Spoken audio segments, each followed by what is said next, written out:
Welcome to Violent Vinyl Radio, where we break down the best hair metal albums from the 80s and the 90s. So grab that volume up, crank it up, and enjoy the show.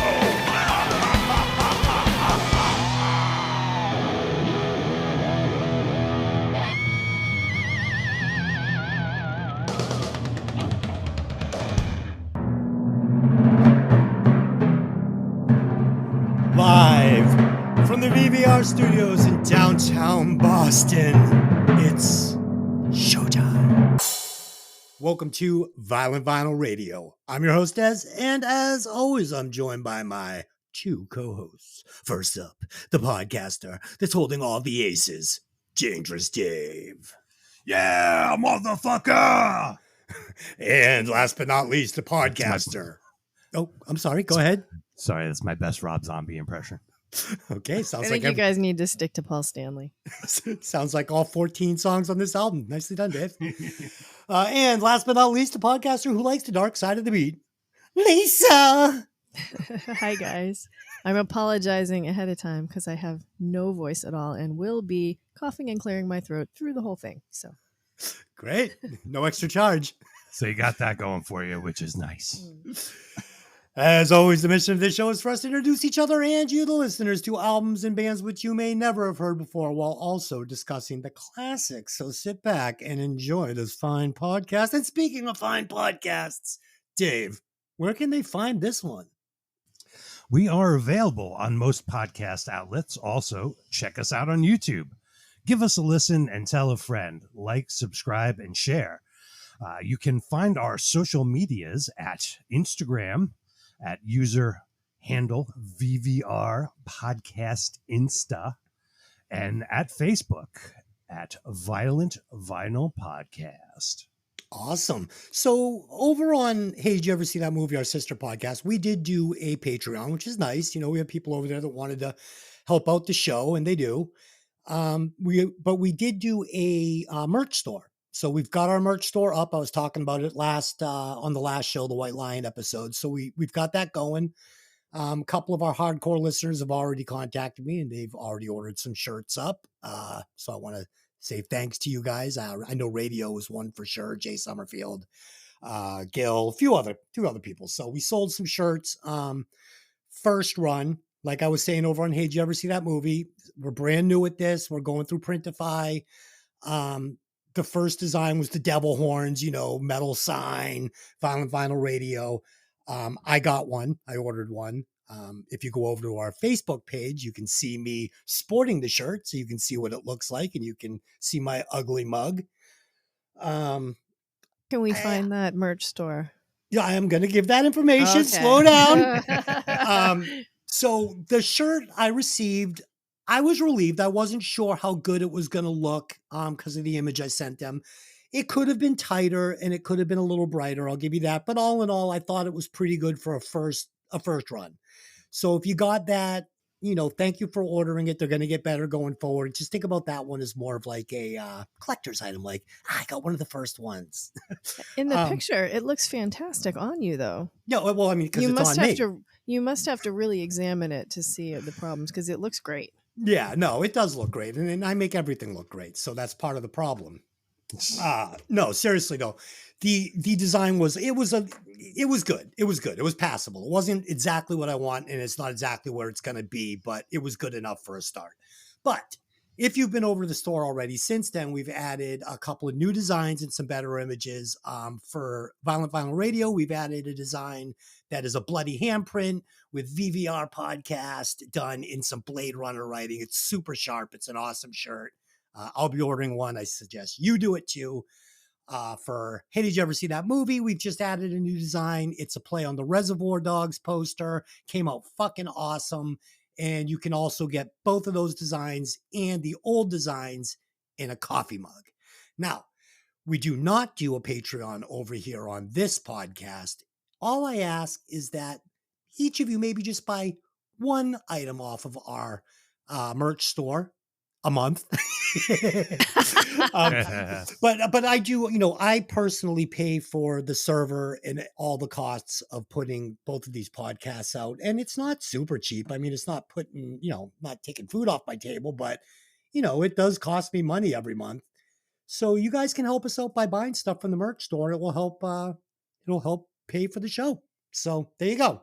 Get over there. And the link is vvr.printify, printify.me.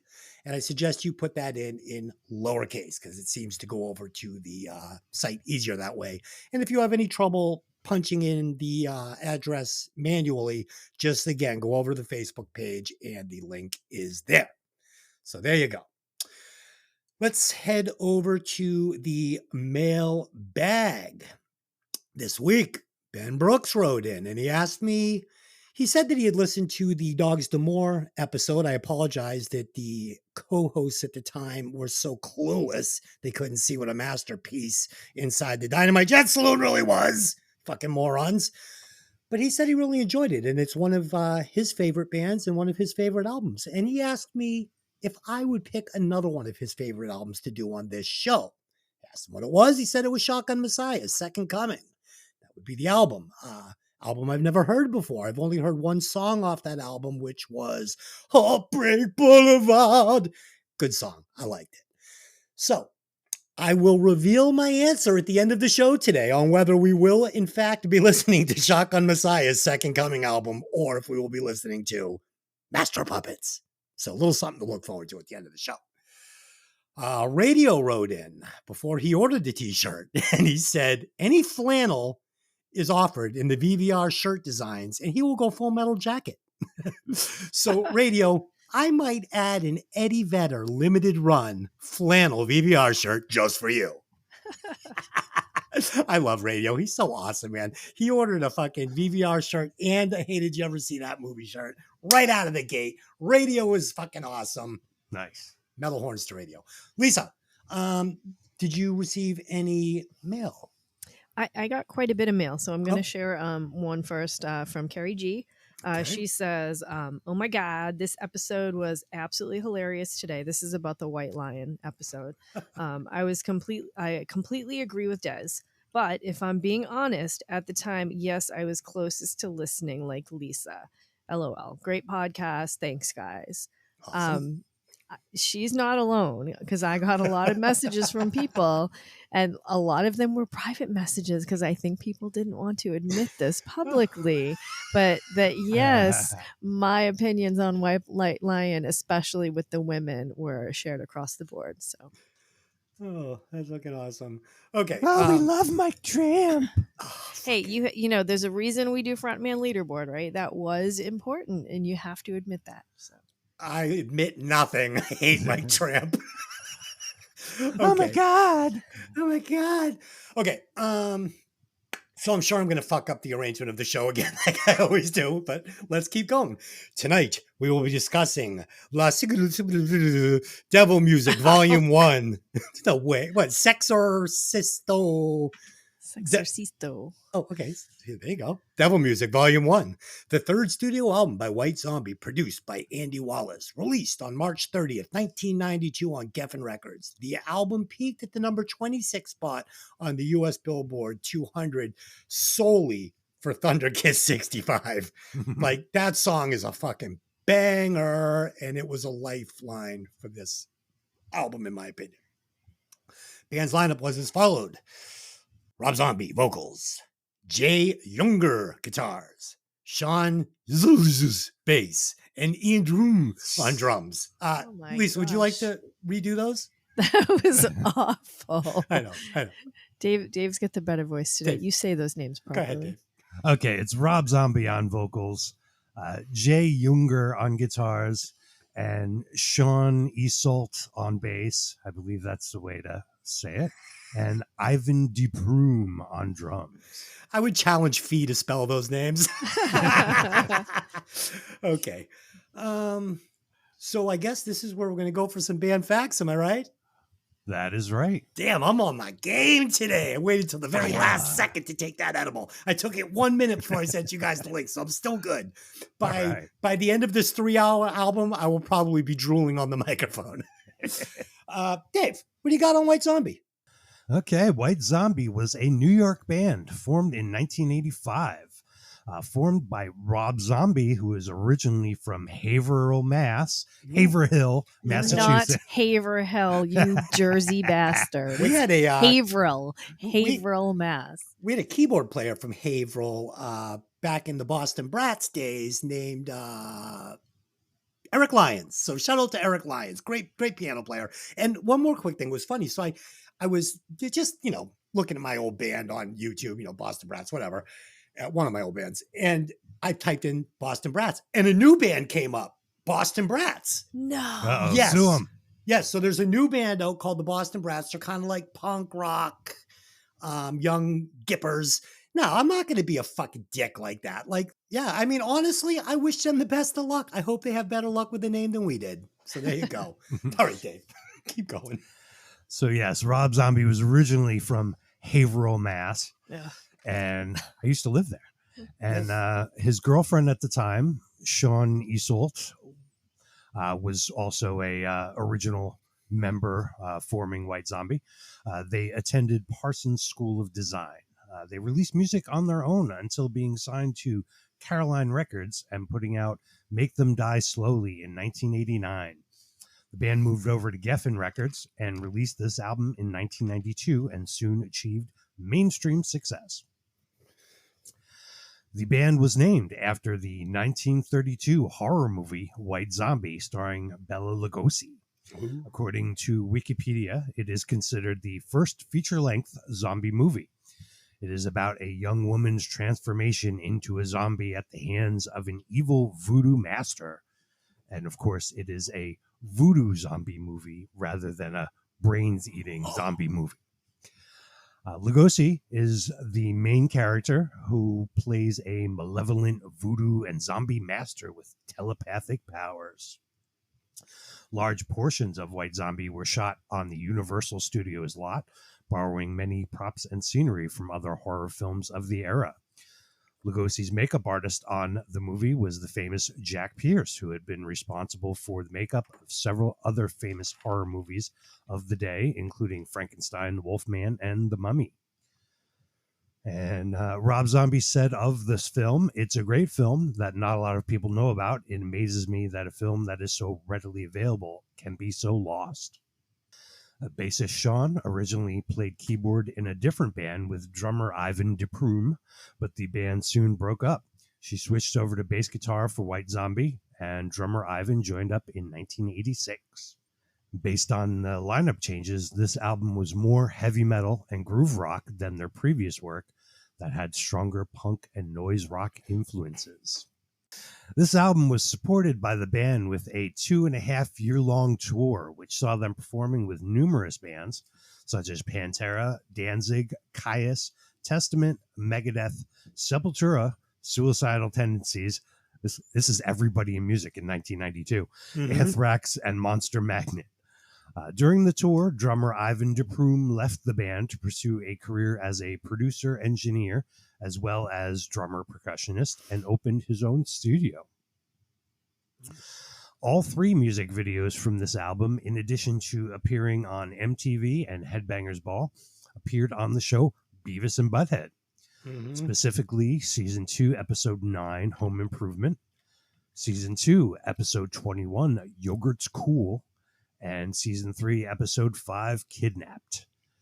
In addition, the band also kept busy by recording several songs for movie soundtracks and compilation albums, including Feed the Gods for the soundtrack to Airheads, great movie, I Am Hell for the Beavis and Butthead Experience album, and a cover version of Black Sabbath's Children of the Grave for the Black Sabbath tribute album Nativity in Black. Nice.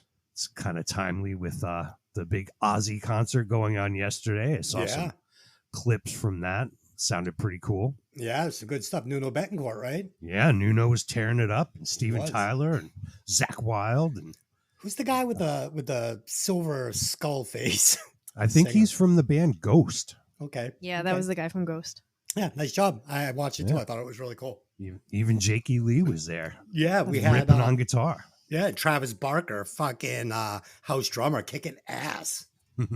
Are we saying goodbye to good music now? Because it's like the end of an era, It's really. all over. Is that it? Yeah. That was the goodbye. Well, think about it. I mean, it was the beginning of a movement in the '80s. Ozzy. It still influences music today. There's been no new music revolution since then. So what's left? That's because the world ended in 1999. Didn't you know? We just didn't know about We're it. living in a simulation. That's a different show. That's a different show. Aliens. So did Ozzy die? Did I miss something? No, No. not Okay, yet. He made okay. he made it all the way through the show. Okay. That's dark. That's dark. So, in a 2021 interview, Sean Isolt reflected that the band were influenced by rap music during the time they were making this album, including Ice-T, Run DMC, LL Cool J, and Public Enemy. She said, Rob was very intent on merging some of the rhythms and beats of what we were hearing into some of our songs, and it worked well. In 2002, the album was ranked at number 85 on Hit Parader's list of heavy metal's all-time top 100 CDs. In 2004, it was voted as the 195th greatest heavy metal album of all time in Martin Popoff's book of the top 500 heavy metal albums of all time. Rolling Stone ranked the album at number 93 on its list of the 100 greatest metal albums of all time in 2017. I believe Black Sabbath was number 1 on that list. All right. Well, there you go. It ties together nicely. Yeah. Sure.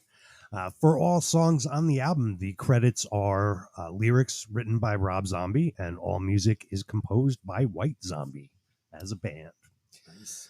A White Zombie trademark was using multiple B-movie samples integrated in with their music.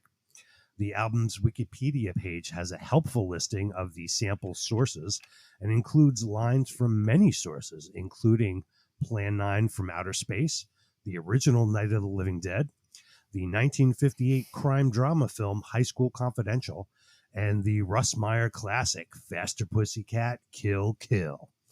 All of us rock and metal bands must be Russ Meyer fans. Yeah, a little faster pussycat there. Yeah. I went and actually, after I heard this album, I went and sought out the movie and had to find it in some, shady video store on VHS just so I could see the movie. Worth finding. What kind of video store was this? Like the video stores in 8mm? Actually, I think it was Tower Records in Boston, right on the corner next to Berkeley. Holy shit, that's great. I remember that very well. They had a section of just weird shit, and it was great. And that was there. Perfect. Yeah. Bassist Sean Isolt has kept busy since the band broke up with other musical projects, as well as owning a New Orleans bar and publishing a book about her time in the band titled I'm in the Band, Backstage Notes from the Chick in White Zombie. She now uses her art school training and makes some wild wallpaper and other product designs. Check out her stuff at isoltdesigns.com. That's YSEULT designs, DESIGNS.com. Really wacky, wild wallpaper. I like it. I want to redo my house with it. In a YouTube interview, this is the last one, Metal Injection White Zombie Reunion Roundtable 30th anniversary of this album. Guitarist Jay says of producer Andy Wallace, they selected him because they liked his work with Slayer. The very next project he worked on after this album was mixing Nevermind by Nirvana. They were very glad that they got him beforehand, or he would have been way more expensive to hire. Dave, question. So Yes. is this the guy who played the solo on the Beastie Boys song Party? You gotta ride after party. No, right? that was That was Kerry Kerry King. King. from That was Slayer. Yeah, okay. That was Kerry King. Okay. as far as I know. All right. Lisa? Lisa? So glam may have died in 1992, but metal never did. It just evolved. So this is the first album we're doing after the painful death of glam, I would say. Glam was done by this point. Or in the middle of it I- while I- it was dying. To me, it was Yeah. dead by this point already. Everything that we loved had crashed and burned. These bands were overworked and, as we have learned, underpaid, other than a top couple that weren't. Infighting, financial arrangements, copyrights, all those legal battles were going on in 1992. It was a sad time, I guess, for our music. Firehouse, Ugh. Trickster. Firehouse. That was one of our songs. We Yeah. sure got paid. Yeah. And we can talk about grunge, rising at this time, but it was still, I don't want to call it underground, but it was still rising at this time. And you saw a lot of differences in how security was handled at shows at the time, too. I noticed this a lot. It was much easier to get backstage, much easier to get access to the artist before this time frame. And this is kind of the point when bands started charging for access to their person. Meet and greets, charged meet and greets, charging for autographs. That early? That early. 92? Yeah. Wow. Yeah. It wasn't everyone, but this was the beginning of that movement. Okay. I didn't think that really happened until Oh, yeah. like the last 20 years or so. Oh yeah. I think it's gotten really horrifying in the last few Blatant. years. I saw a post about Corey Feldman recently, who was charging $120 for a personalized autograph and $200 for a non-personalized one, and that's more than any artist I've seen. That's a waste of money. Corey's got bills. Come on. Jesus. Yeah. I mean, people are paying. I don't have a problem with people paying for meet and greets and that kind of stuff, but they're nickel and diming, and it's getting, yeah. From what I understand, Corey Haim was like selling his teeth at the end, wasn't he? He was, and his hair, That's yeah. Fucking crazy, man. Yeah. Jesus. Yeah, so coming off 1991, which was an absolutely abysmal year for music, at the top of the charts, we had Vanilla Ice, Michael Jackson and Paula Abdul, due to basically the general low-quality music of the time. Dude. Ice Ice Baby, one of my favorite songs of all time. I'm not even fucking joking here right now. That shit is Okay. fucking tight. Hey, I like that song. I'm There's not nothing saying I wrong with- don't. Nothing wrong with Paul Abdul. But Come on. You got to admit, those three artists at the top were very different than the previous 10 years of music. I that love we had Paul Abdul. experienced. Straight up now, baby. Is it going to be you? Oh, so good. We saw Vanilla Ice in a movie last night. Oh, yeah. Yeah. The new guy. The new Yeah. guy, yeah. Yep. Now, this same year, 91, Nirvana's Nevermind and Pearl Jam's 10 were released, but they hadn't really gained much traction. So as we step into 1992, we saw Nevermind hit number one, along with a lot of country music. Garth Brooks and Billy Ray Cyrus actually ruled the charts for most of the year. So I'm thinking back to that comment we got from our listener last week about, not from the listener, but from the band, where he said that country music was what killed glam. Right. And here's some evidence of that, seeing country rule these charts the very next year after the death of glam. I did see Def Leppard's Adrenalize up there for a longer time than Nevermind, I will say, which is kind of strange. Not their best album in my eyes, but for singles, we had lots of hip-hop and R&B at the top of the charts. Boyz II Men, Sir Mix-a-Lot, which I believe Dave covers a Sir Mix-a-Lot song in one of his bands. Not yet, but I want to. Yeah, okay. Crisscross and TLC. We also did see some things from Guns N' Roses coming off the Use Your Illusion 2 CD box set, but it didn't do as well as expected. We saw the Chili Peppers and even The Cure, which I'm pretty happy about on the charts. Alice in Chains' Dirt released in 92, but it wasn't yet charting. It wouldn't chart until 93. So good. The rock charts are well separated at this point, and on the rock charts we saw U2, Van Halen, Ozzy, R.E.M., Extreme, Nirvana, Pearl Jam, Black Crowes, and Faith No More.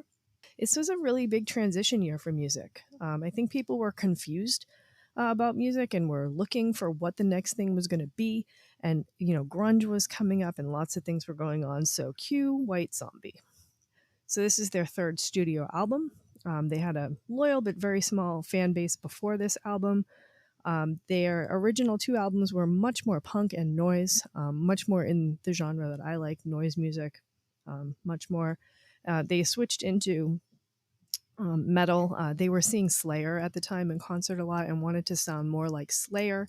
So there's influences of kind of thrash metal and some funk and groove from the rap that they were listening to also. Definitely some Yeah. funk jams on this album. Yeah. So this album had a really hard time gaining traction on the charts. It didn't chart until more than a year after its release, despite the fact that MTV, and as Dave said, Beavis and Butthead and radio was playing this like crazy, but it wasn't charting. Looking back, the album is considered by both fans and critics to be an essential album of this year and maybe of the 90s. So it's strange that it took so long to catch hold. I think without fucking Thunder Kiss, we'll get into it. Mm. We'll get into it. Yeah. Yeah, that was the pop hook to Guitarist. get everybody. Yeah. Guitarist Jay said, it's a really weird time because our record, this was in 93. It's a really weird time because our record, which is really, really old, so this is a year after its release, decided to take off. We ended up on tour to support the album, basically 2 years after doing it, rather than being in the studio recording the next one. So I think this kind of shook up their plans to move on to their next album, and they ended up touring all over the world instead at this time. So, oh, what a problem! What a problem to have. Well, he also said that Kathy Lee Gifford put out a record, and our record, according to Billboard, was one above hers. So they started talking about our record on the show, like, what's a white zombie? So, yeah. Thunder Kiss was released as a single 3 times. Did you know that? It just they couldn't get it to pick up. Yeah. A couple different versions. Of the Yeah. single. Yeah. It's strange. Like a lot of bands kind of made fun of Beavis and Butthead and being on Beavis and Butthead. But White Zombie actually completely embraced them. They were one of the few bands that were like proud and excited to be featured there, even though that show did a lot of bands a lot of good, but a lot of people were like, oh, it's, It also did a lot of bands dirty. Yeah. Winger. I mean, are we the new Beavis and Butthead? Because we're doing that now, right? I believe Monkey Business was not received well by Beavis and Butthead. Yeah. ECW Wrestling featured this song with a version of Nine Inch Nails' Closer in its TV opening at the time. Did you know that? Nope. Were you an ECW fan, Des? I never liked wrestling. Oh, boo. Maybe back in the 70s when I was like a little gipper and they were cutting themselves with razor blades. Well, one of the craziest wrestlers, Sabu, recently passed. I think this was like a month ago or something. He was the ECW superstar. So Interesting. yeah. So Thunder Kiss was the intro song for Puck on MTV's Real World San Francisco, which was all the rage at the time, and Puck was a huge dick. The show was basically the first time that people were introduced to a diverse cast, including Pedro Zamora, who was suffering from HIV and AIDS. I loved Puck. Oh, of course you did. I watched every second of that season, and I loved Puck. When he would go, you can see the stink coming off me, and he'd move his hands, and I fucking love that guy. Yeah. So Pedro's activism was credited with humanizing people living with AIDS for the first time on TV, made a big difference in that movement and for people. Impact. Yeah, and he did unfortunately die about a year after the show aired. Yeah, he died from Puck putting his stinky finger in his peanut butter so all the time. freaking He gross. was always like, stop putting your fucking finger in my peanut butter. And Puck Hated that guy. What do you think of the album cover? It's cool. Yeah? Yeah. Dave? What do you think? Yeah, it's awesome. Okay. Yeah. So that was not the intended album cover. They actually did a whole photo shoot out in the desert with Rob sitting on a giant chair made of skulls, and ended up throwing all the photos away because they were too dark. And they just kind of pulled this together using a couple of friends of Shauna's from the university that she was at for design. They just kind of pulled it together on the fly, and it's very iconic now, I think. Yeah, I mean, you can never discount his creativity. I mean, Rob Zombie's one of the most creative people ever, in the horror genre. Yeah. And they're both great artists. Yeah. Yes. Rob and Sean. Yeah. Yeah. This isn't where the problem lies with Rob Zombie. So as Dave mentioned, they did a lot of samples on the album. This was really difficult because the Geffen had originally told them, yeah, go ahead, do whatever samples you want, go crazy. And they were all excited and they went and did that. And then Geffen was like, well, now you got to go get legal approval for all of these samples. And it was a huge fight. Huge. Ultimately, they did get clearance for pretty much everything that they chose. But there were a few that they did not get cleared. And Jay, the guitarist, claims that A Cool White Zombie Artifact is an advanced cassette of the album, which contains some of the samples that weren't on the actual release. He has a few of them. I think there were 200 total, and he doesn't know how many are still in existence. It's a lot of samples. A lot of samples going on. There's like a early version on a like an advanced cassette, and you can find on YouTube probably about 10 minutes, like the first few songs, and it's pretty close to the same, but if you listen you can hear there are a few different samples. I wish that the entire body of work for White Zombie was a 45 with Thunder Kiss 65 on one side and Dragula on the other side. And then he just went in and started making movies and that was it. Yeah. That would be amazing. 100 watts. So I think the success of the album may be in part due to the producer that they chose, which Dave did mention. Obviously engineering Rain and Blood for Slayer. And was later called by Kurt Cobain to make Nevermind after the first round of mixes of Nevermind were weak. Wow, that's amazing. Just quickly, let's stop right there for a second because we didn't get to do it. We're not going to do Nevermind. But Soundgarden, Nirvana, Alice in Chains, Pearl Jam. These are all bands that I didn't want to give a chance when they first came out. And I know you guys still have not given them a chance. These are great albums. These are great albums. They're great musicians. They're great songs, great solos, maybe not Nirvana, but the rest of them, great guitar players. This shit is fucking good. If you can just get past the fact that it fucking crushed our little scene, this shit is fucking good.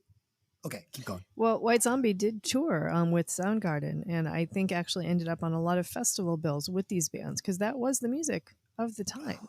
Right, fucking Soundgarden album's great. Yeah, I've never become a fan of any of those, but I definitely have an appreciation for Kurt's poetry and his lyrics. So I will say that fucking album is fucking rock solid.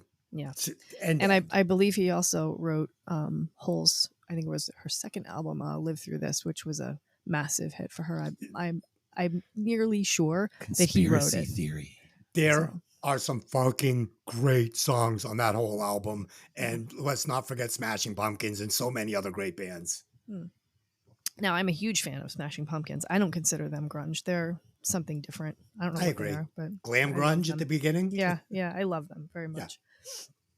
Yeah. Okay, so we saw White Zombie do a lot of touring. As Dave mentioned, a huge list of bands that they played with. Sponge and Soundgarden being the most surprising for me because that is just out of their genre. They also played with the Super Suckers, who we saw a couple of weeks ago with Faster Pussycat at Kodo in Lowell, Massachusetts. Yeah. I don't know if we want to say a few words about the show, Dave? Sure. It was great. A man of few words. No, the Super Suckers were awesome. Faster Pussycat was awesome. And there was another band, The Rumors, a female punk band. I believe they're out of Iowa. Oh my God, they were incredible. Indiana or Iowa, I forget what state. And Yeah. what was the first band? The Lonely Ones. Lonely Ones. Okay. Yeah. The Rumors were awesome. I was right up front, of course, for this whole thing, and the guitarist ended up between my legs for one of the songs, which was wonderful. Punk rock ladies. Punk rock ladies. They were amazing. You have to go check them out. Super cool. Yeah, super cool girls. Young girls too. So do you have to pay extra for that action? Yeah, right. She was so funny. Okay. She may have grabbed me, but that's okay. Yep, full consent there. Sweet. Yep, loved her. And Faster Pussycat was absolutely fantastic, and we did get to talk to them before and after, and of course spent a lot of time with Danny because he's a friend. And I did speak to Tammy for a while, and he was in great spirits. And I hadn't had a lot of time in the past to talk to Tammy because he usually kept to himself when they were playing.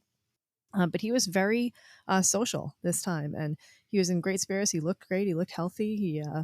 He was in top form, I want to I'm say. so glad that he was able to recover from that tragedy, because Yeah. that could have really, dented his life for a couple of years, Yeah. So I mean, he's glad. made some statements about, how hard it's been, but that, this is what he loves doing. And, what better way to heal yourself than through music? And Yeah. yeah, Yeah, they perfect. were fantastic. And I put a lot of video online for anyone who wants to check that out. So there you go. Is he still smoking like a chimney on He stage? does not smoke. No, he quit Yeah. smoking Good for a him, couple man. years ago. Yeah, That's that was a awesome. while ago. That's awesome. Yeah. Good for him. Love Yeah. seeing people make good choices like that. Yep. And I think their tour is almost over, unfortunately. The rumors have gone off on another tour. So there might be a couple more dates left. I'm Yeah, not sure. I forget what band they were out with. I saw an ad for that yesterday. Yeah. Okay. So back to White Zombie. They had really great merch at the time. I don't know if any of you saw. All of their shirts were covered with like carnival-esque, like crazy artwork and very offensive language on them. Yeah, which is fantastic. But for as band as big as they were at the time, that was really huge because you would never see like offensive language or anything like that on merch on a like on a Metallica shirt or something like that. This is much more in line with like the underground bands, the noise music, the industrial bands at the time. I have a lot of offensive shirts from underground bands, like Burzum and the Norwegian black metal band, where the shirts have burning churches on them, and Combi Christ, and all of those. But at the time, this was kind of revolutionary for White Zombie, and those crazy like cartoon, I don't know what to call them, like psychedelic monster horror artwork. Love it. So Yeah. cool. Yeah, it was really great, and Everything that Rob Zombie draws. it's amazing. So should Yeah. we do a poopy word shirt? Absolutely. Are you kidding me? Oh, Of okay. course. All right. Poopy word it is. Let's do it. Yeah, and just another word on merch. Most of the bands that are touring out there right now make most of their money on their merch. So if you go and see a band, please buy their merch because they're not making a lot from the ticket price or the venue stuff or the door prices or anything like that. So Yeah, fuck them. make Buy sure- our merch. Buy our merch. Then buy our their merch. First buy buy our license. merch. Yes, buy our merch. Buy licensed merch. Buy merch that goes right to the creators. So. Yeah. Okay, so let's go into the individual guys. As we said, Rob Zombie, from a local guy from Haverhill, Mass. His parents worked at a carnival until he was 12. That explains a lot. Yep. When he was 12, a major fire broke out at the carnival, and he remembers a lot of shouting and people attacking each other with hammers and shooting. Apparently, there was a fight over something that happened in the gambling tent, and a guy had come back after losing and tried to burn the place down, and it was crazy. So that's when they got out of the business. When he moved to New York, he met Shauna, as we said, at Parsons School of Design. He worked as a production assistant for the children's show Pee Wee Herman's Playhouse, which makes a whole lot of sense based on the crazy carnivalesque world of Pee Wee's Playhouse. Yep. Yep. He also painted. I won't blow it up if you have it in your notes. No, go ahead. Oh, he at one time he painted the Headbangers Ball set for MTV. Yeah. Oh, it's so cool. If you watch some of those shows, Yep. I think you could watch him. He was in the background painting. Yeah. Painting the set. Yeah. That's awesome. His younger brother Michael uses the stage name Spider One and is the lead singer for Powerman 5000. Fun fact. Nice Boston band. Yeah. Yeah. He grew up a horror fan, as I think Dave kind of led into with the Bela Lugosi reference. He wanted to be like Bela Lugosi or even like Alice Cooper if it came to music, and named the band after Bela's movie, obviously. His original stage name was Rob Stracker before he switched to Rob Zombie for the third album. So if you have either of the first two albums, he's not Rob Zombie on either of those albums. He directed the music video for More Human Than Human in 95, and then would direct everything else that the band did in his solo album, his solo works does after that fact. That would be after this album, though. So the videos in this album were actually kind of shot on a shoestring budget, if you will. I don't even know if the first one had a director to speak of at all. But yeah. When the band broke up, his comment was, and this was in 1998, sometimes the band just breaks up because the band has run its course, where the best days are behind them. White Zombie went through a lot together, and we did tons of great stuff, but it was time to stop. The good times were over, and we were all moving in different directions. Anyone want to tell me what that sounds like? Sounds like every band I've been in. Does it sound factual or does it sound contrived? I don't know. It sounds pretty. I think that sounds genuine. Okay. Dave? It sounds like I want to fire the band and go solo. Yeah. So to be fair, everything he said there was not the truth. At the time, he had already worked on his solo album and was releasing his solo work. He spends a lot of time saying how the breakup was a long time coming, and everyone was going in different directions, and it was all mutual, and everybody's fine. And you know what that sounds like? That sounds like an abusive partner who has already decided to end the relationship and spends time putting their plan together for their future life without informing their partner at all. They do their healing. They finally do the breakup, which is a blindsiding message to the partner. They're shocked that they didn't see it coming. It's complete betrayal. So, Lisa, I really missed the setup there, huh? You're like, what does that sound like? Yeah. I'm like, it sounds like the truth. yeah, I think it sounds really definitely good. not. It You're sounds like yes. an abusive partner lying about, planning a breakup and not letting anyone know what they were doing. Well, I mean, when you lay the facts out like that, it seems obvious. Yeah, and in a minute we're gonna hear the other members' comments on what actually happened. So, Okay. his first solo effort in '96. This is before the official breakup of White Zombie. His was a song "Hands of Death," "Burn Baby Burn" with Alice Cooper, and was nominated for a Grammy. His debut solo studio album Hellbilly Deluxe was 1998. Sold over 3 million copies worldwide. Spawned 3 singles. The album's first week in sales topped the charts of any of the prior albums with White Zombie. The song Super Beast, taken from Hellbilly Deluxe, received a nomination for Best Metal Performance at the 42nd Annual Grammy Awards. He would go on to have a total of 7 solo studio albums. I'm not going to go into every single one of them, but you can go look those up if you want.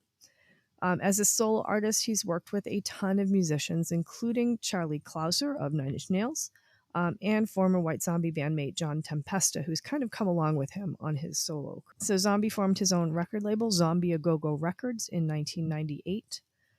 He was set to make his directorial debut with the film The Crow 2037. He even wrote the film script. The film was set to take place in the future, although it was never released. Thank frickin' goodness for that, as a love of the original Crow. So, he composed the original score for the video game Twisted Metal 3, which released in '98. Good game.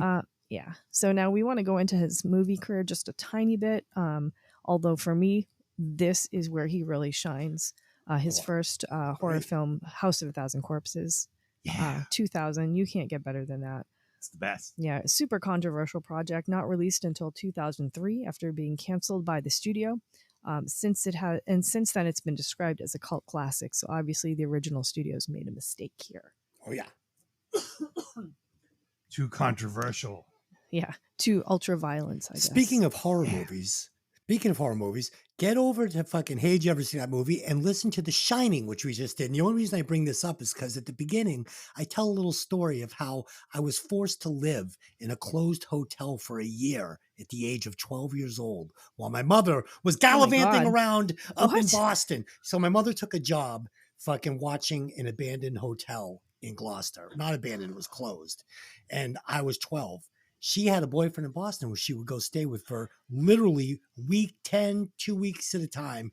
12 years old, I was in this fucking closed down hotel by myself. Oh my God. So get over there. I tell the whole story. It's a lot of fun. There was a psychopath that beat me. It was amazing. Jeez. Keep going. Okay. Wow. Anyway. Yeah. So he followed this film with 2 sequels in the Rejects trilogy, The Devil's Rejects in 2005 and From Hell in Three from Hell in 2019. After the success of the first 2 films, he directed Halloween 2007, a remake of the classic 1978 horror film, which I'm sure was huge for him. The film became Halloween became the highest grossing film to date. Although it was generally negatively received by critics, probably because it was a remake, He later directed Halloween 2, which did not do as well. And lots of other films, The Haunted World of El Superbeasto, Lords of Salem, which is one of my favorites, Mm. 31, and The Munsters in 2022, which is a big deal. Woof. Yeah. I've seen them all. Really? Yikes. Oh, yeah. You didn't like Lords of Salem? Lords of Salem was good. I love that one. The Munsters was not Yeah, good. yeah, that's That was a big opportunity too. You think somebody with that much of a love for the genre would have really kicked that up, but Woof. That's all I can say. so we get his first compilation album titled Past, Present, and Future in 2003. It was a collection of songs from his solo and his White Zombie material. The album debuted at number 11 on Billboard 200, which is wildly better than anything White Zombie did on its own.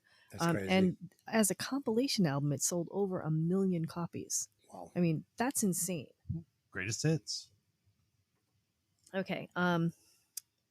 So Rob's wife, Sherry Moon Zombie, she was going to be a cartoon voiceover actress or an MTV VJ. That was her dream. She started out as a dancer.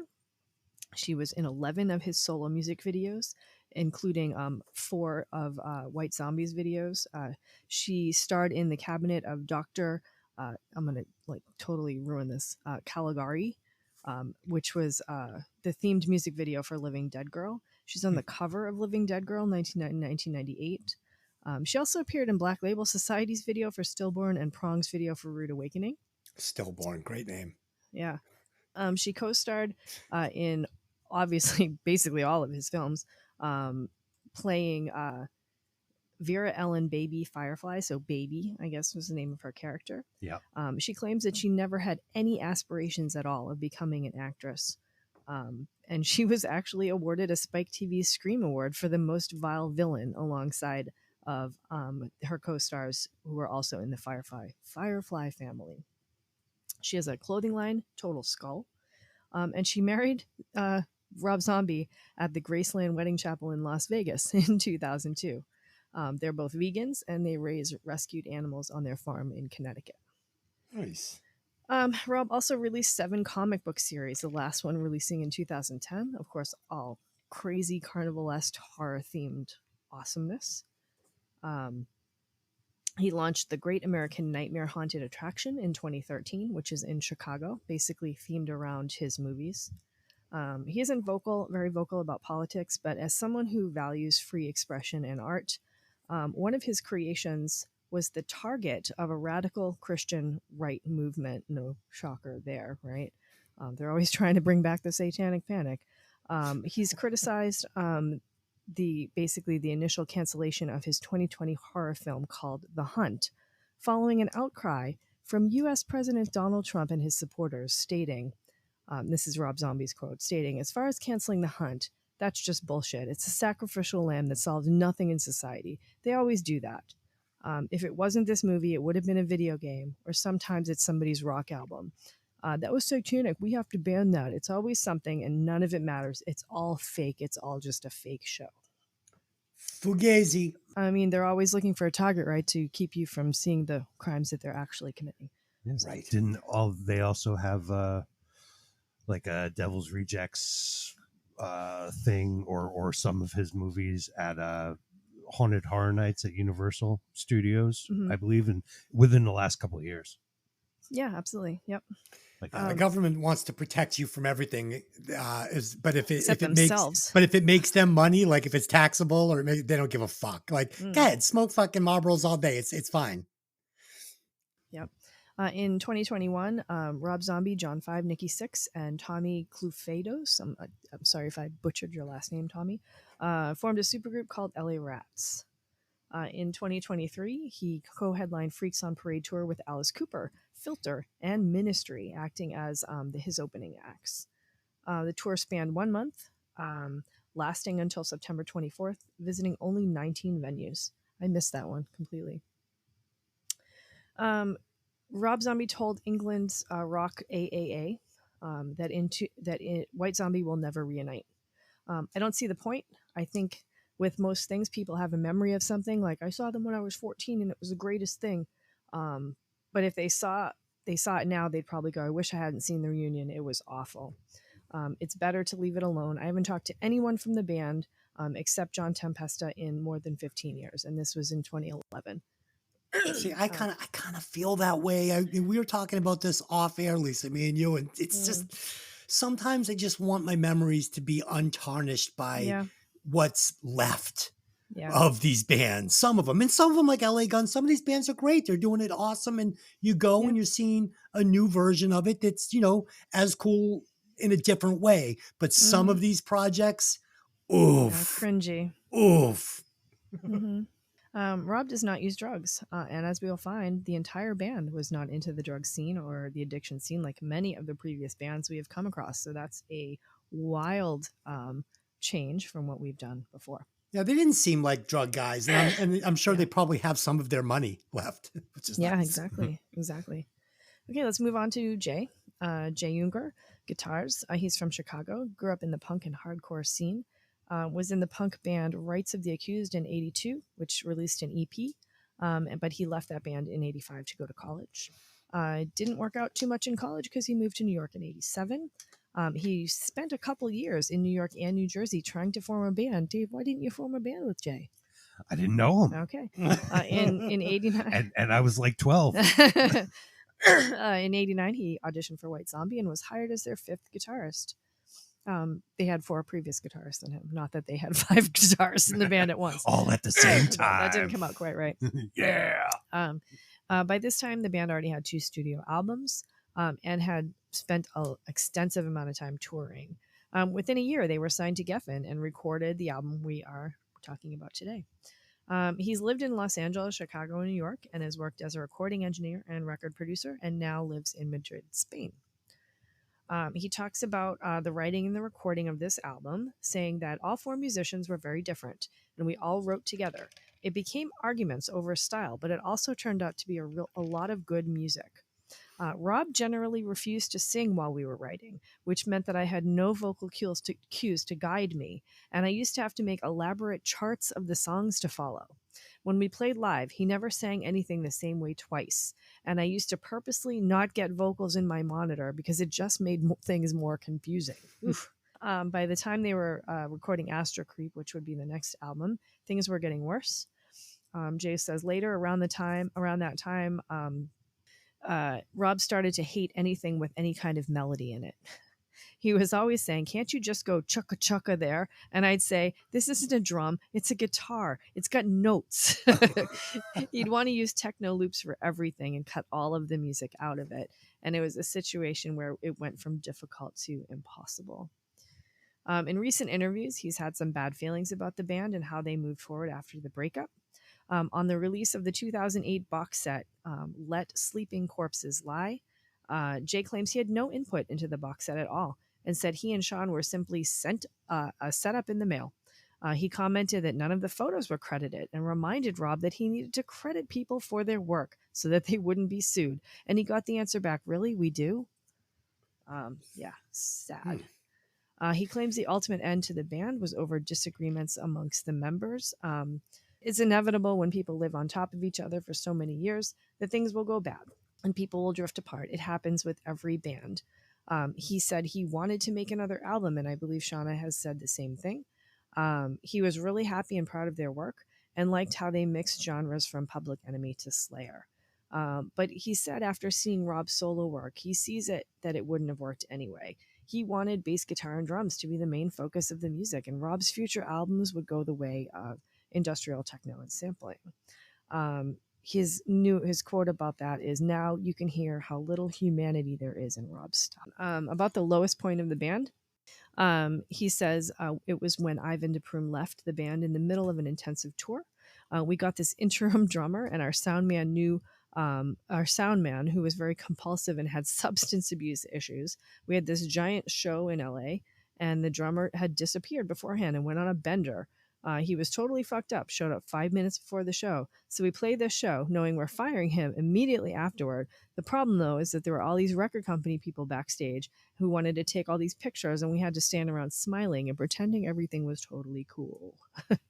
Nice. Since the band broke up, he's been doing engineering, including remasters for Waxwork Records, which is an independent label that has basically the scores for a lot of big movies, like the new Beetlejuice movie, as well as classics like Edward Scissorhands, lots of horror movies, and even some of Rob Zombie's films as well. What they do is they go back and they get the original masters of the movie scores and remaster them and put them out. He personally worked on Taxi Driver and Rosemary's Baby. Oh, Taxi Driver's so good. Yeah. He also travels a lot. He says travel's the new rock and roll. Discovering places, especially places people haven't been, is the new discovering of music that your friends haven't heard before. He spent over a decade traveling and eating exotic food. He has a very young La-di-da. yeah, he has a very young child that he spends most of his time with, even saying that he's firmly in babyland with not much else going on. And that was about 3 years ago. He did have some music recorded and not released sitting on a shelf.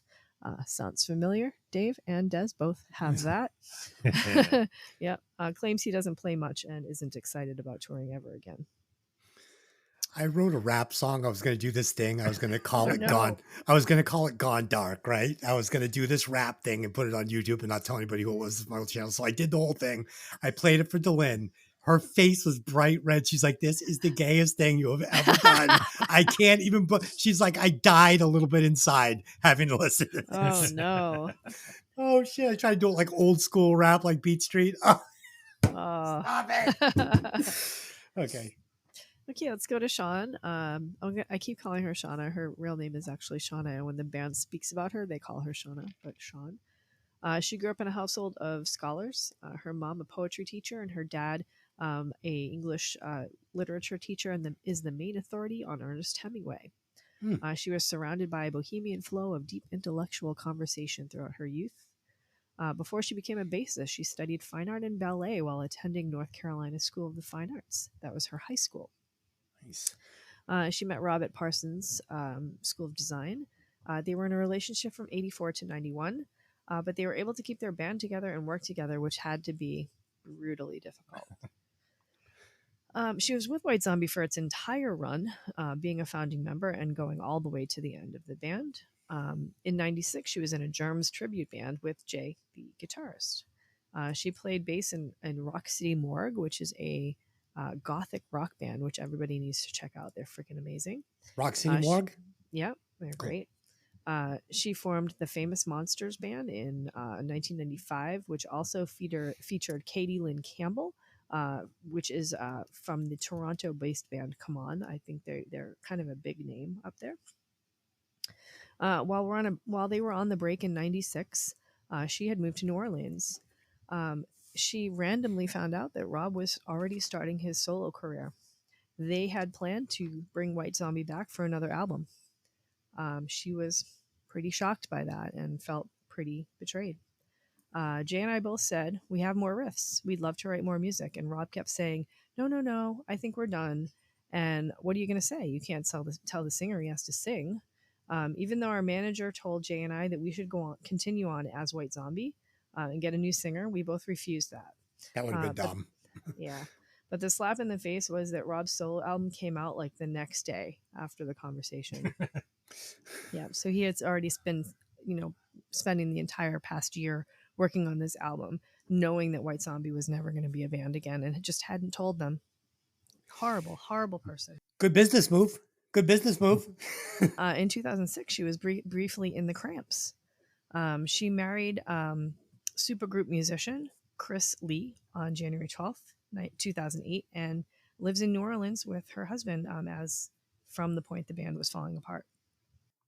On the release of the 2008 box set, she said, "It was a little bit of a fuck you to me and Jay," which was kind of weird since we were 2/3 of the band. But anyway, yeah. In 2010, she released a memoir about her time in the band called "I'm in the Band," which I imagine she had to say to people a lot. I'm in the band. Yeah, I'm in the band. She claims that the departure of drummer Ivan DePrume led to the eventual disintegration of the group. When asked about the book, which delved into her relationship with Rob, she said, when asked about the book, Rob said about what the book said about their relationship, "I've not seen the book, so I can't comment. I can barely remember those days. I'm glad somebody can. Everybody likes to make up stories which aren't true, and I don't think that's fair. Ivan left the band. John Tempesta came in, and the band sounded better than ever. We were playing and making bigger records and did more tours, so I don't see how that had anything to do with it. In the book, she had girls coming to her backstage thinking she was a guy. She had metalhead dudes thinking she was a guy. And then instead of being sexist, they were saying, well, she's their favorite bass player alongside Cliff Burton. So these metalhead dudes that thought she was a dude were like, oh, you're a girl? That's okay. You're still my favorite bassist. It's like in The Matrix when Trinity reveals she's Trinity to Neo when he says, oh, I thought you were a guy. And she goes, most guys do. Yeah. Yeah, you know, same idea. Yeah. There's no higher non-sexist praise from a metalhead dude than saying that it doesn't matter that you're a woman. So, yeah. You're a pretty good bass player for a girl. I like girls. I don't know. General statement. Just kidding. She also had a Lady band. bass players are awesome. Yeah, she's fantastic. She also had a band in 2010 called Star and Dagger. Seems to be done now. In 2018, she debuted her photography exhibit. They All Axed for You at the Boyd Satellite Gallery in New Orleans. Yeah. She owns a bar in New Orleans called The Saint. It's described as a loud, hard to find, and a bit dirty in a good way place to go. Nice. There's always something new to see. The staff is described as rude and dismissive. Looks like a super cool venue. And check it out. Yeah, she has a website, ShawneeSalt.com, which links to her 2 other websites, one of which Dave mentioned, which is her Assault Design website, which is crazy interior design stuff and fabrics and wallpaper. Reminds me a little bit of the first of the album cover that we're doing right now. Yeah. Bright and colorful and psychedelic. Yeah. She also has a photography website, which you can link to from her main site. It's a long URL, so I'll just let you go link to it. Shows her beautiful work and her exhibitions. It doesn't seem to have been updated since 2018, though, but you can still see her work there. Cool. Okay, Ivan DePrume from New York came from a musical family. His great-great-grandfather is perhaps the most influential Canadian violinist and composer of all time. His name is Franz Johann Prume. He is one of Canada's most famous musicians ever. He started playing drums when he was 12 and played in a band with Sean when he was 16. So I want to say, it sounds like this kid's been playing since he was 12 because these fucking drums are spectacular on this album, I think. Really good, yeah. When White Zombie broke, he was invited to join. When the band called Life, which he was in with Sean, broke, he was invited to join White Zombie. He started his early life actually making homemade horror movies with a video camera that plugged into the wall that was a gift from his parents. He initially wanted to be a cameraman, but then White Zombie actually took off and he kind of put that dream aside, which is strange because of how big Rob became in that same genre. I feel like we should have brought Tony onto this one from Hey, did you ever see that movie? He probably would have known fucking everything. Yeah. He claims that while writing La Sexorcisto, they used their live performances as a gauge. If they wrote something and people were moshing, it stayed in. And if they were just milling around or going to the bar, leave it out. Okay. He attended the Musicians Institute, completed their drums and percussion program. He would leave the band in 92 in the middle of the Pantera tour. He claims that stress from being on the road caused him and Rob to be at each other's throats. I just couldn't put up with his unacceptable behavior. His behavior was just so freaking backstabbing and unacceptable that I just had to make the decision to leave. Painting kind of a naughty picture of Rob Zombie here. He also said that he'd done all he could because Rob wanted to go in a more industrial direction. And Rob was really getting into ministry. And this is post synth ministry. So synth ministry was originally a synth band, and then they went industrial. So I imagine this is ministry as an industrial band. Which is honestly probably why I liked the next album better than this one, because they actually went in that direction and did that. He played in a band called Jack Off Jill and appears on the cover when the EP is called Covetous Creatures, along with Scott Puteski, former lead guitarist of Marilyn Manson and Spooky Kids. Yeah. In 98, he built his first professional recording studio in Los Angeles called Burning Sound, which he eventually moved to Salem, Oregon in 2009. Does recording, producing, engineering, and session work, as well as doing drum lessons. He played for Prong for a short time in 2000. He was in a band called Healer with Brian Head Welch and guitarist Scott SVH Von Helt. I don't really know who they are, but he speaks of this band as one of his closest to his heart. Even though they never had a number one song, he thinks that this music was kind of what he meant to do. Never heard of him. That one guy was from Limp Bizkit. Thank you. I fucking do guilty pleasure. I fucking love Limp Bizkit. I know it sucks and it's terrible, but I love Limp Bizkit. Might have to edit that out. Oh shit. Okay, he was part of the Las Vegas hard rock metal band Creep. That's with a K. Creep with a K. Released and produced one album with them called Lead Us Not. He played drums on Rob Zombie's guitarist Riggs band Scum of the Earth in 2007. Provided drums for the soundtrack of Ghost Rider. In 2009, he began hosting a weekly metal radio show called Metalopolis, which I think everybody knows. Right. That was originally in Portland, but it's pretty much everywhere now. In 2010, he completed a remix for Never Say Never by KMFDM, one of the best bands ever. Not familiar. Oh, Des. What is it? KMFDM. KMFDM. I will check it out. Oh my God, they're amazing. I've seen them. I don't know. I can't even count how many times I've seen them. A lot. He's currently has a band called Boundless Joy, which is basically a classic heavy metal band. They do have an active website and merch and an active Facebook and Insta, but don't post very often. He claims now that he has just kind of completely let go of all the bad feelings he had about the breakup of the band and what happened after having a good conversation with Rob about it. The other two, Jay and Sean, have never had that conversation. He has compassion for Rob. This is a crazy statement for him. He has compassion for Rob because he says Rob burned all his bridges and must have awful issues sleeping because of the kind of person he is. So I have compassion for him. Yeah, That's harsh. he feels bad for people who have kind of done that to themselves. He spoke about his website in recent interviews, and I went to look, and neither Ivan DePrume nor BurningStudios.com are in service anymore, although he did talk about them at the beginning of this year. So I don't know what happened there. And that's it. Cool. A lot of interesting facts there. Thank you. So before we get into the track breakdowns, I do want to just front load it with this, okay? Living Dead Girl, Thunderkiss 65, Dragula, all 100-watt songs in my opinion. 100-watt songs, okay? So I like White Zombie. I do. I like White Zombie. At least one of those was a Rob Zombie solo song. Oh, really? Dragula is Dragula and Living Dead Girl are both on his first solo record. Okay. Well, I should say that I like Rob Zombie and White Zombie. So I'm not a White Zombie or a Rob Zombie hater by any means before we actually get into this. Okay. And before we get in, I'm also going to drop a little bit of knowledge on you guys. So I was sitting on the couch with the wife the other day, and I looked over at her and I took my pointer finger and my thumb on my left hand and made a little circle.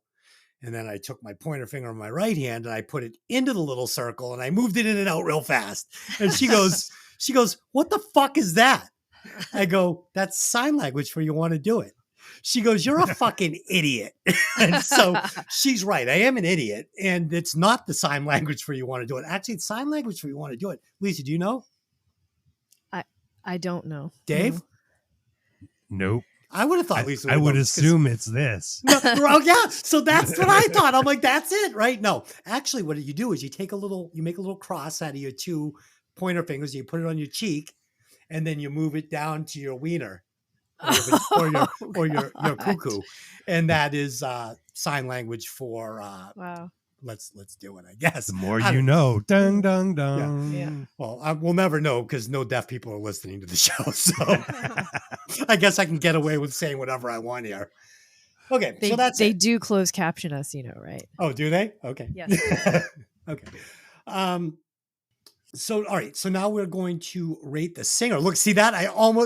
It's been an hour. The edible is hitting, and I almost went right into the fucking thoughts. Oh no.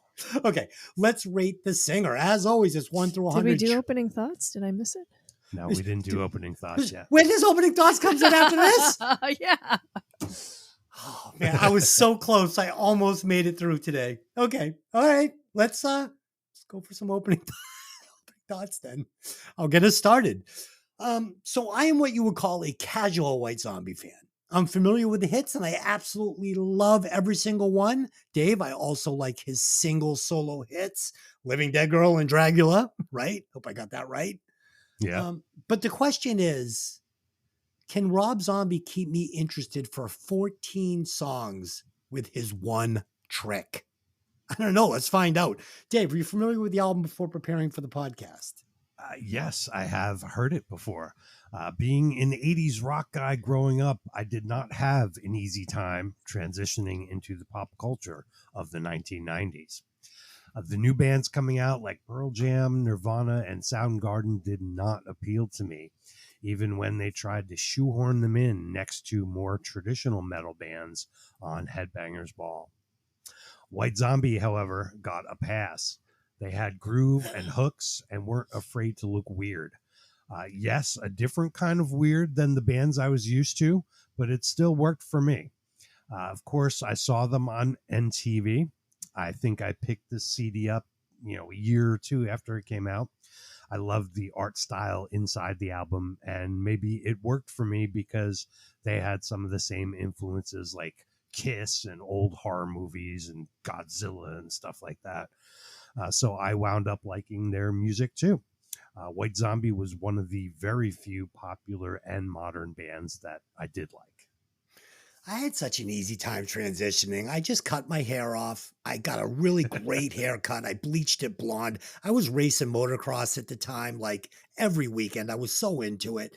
And I was just a fucking one of those dudes. I just went from heavy metal hair metal guy to fucking rad dude with spiky blonde hair racing dirt bikes. So went good for me. Extreme Man. 90s. That's what it was. I was like a Mountain Dew commercial, like extreme dude. Like I had my wife beater on. I had my little silver ball necklace. Like I was ready to go.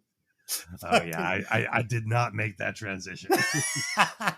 Lisa, what's up? I didn't listen to this album very often. I definitely heard it a few times all the way through. For me, I was already listening to this type of music, only the real stuff, before White Zombie.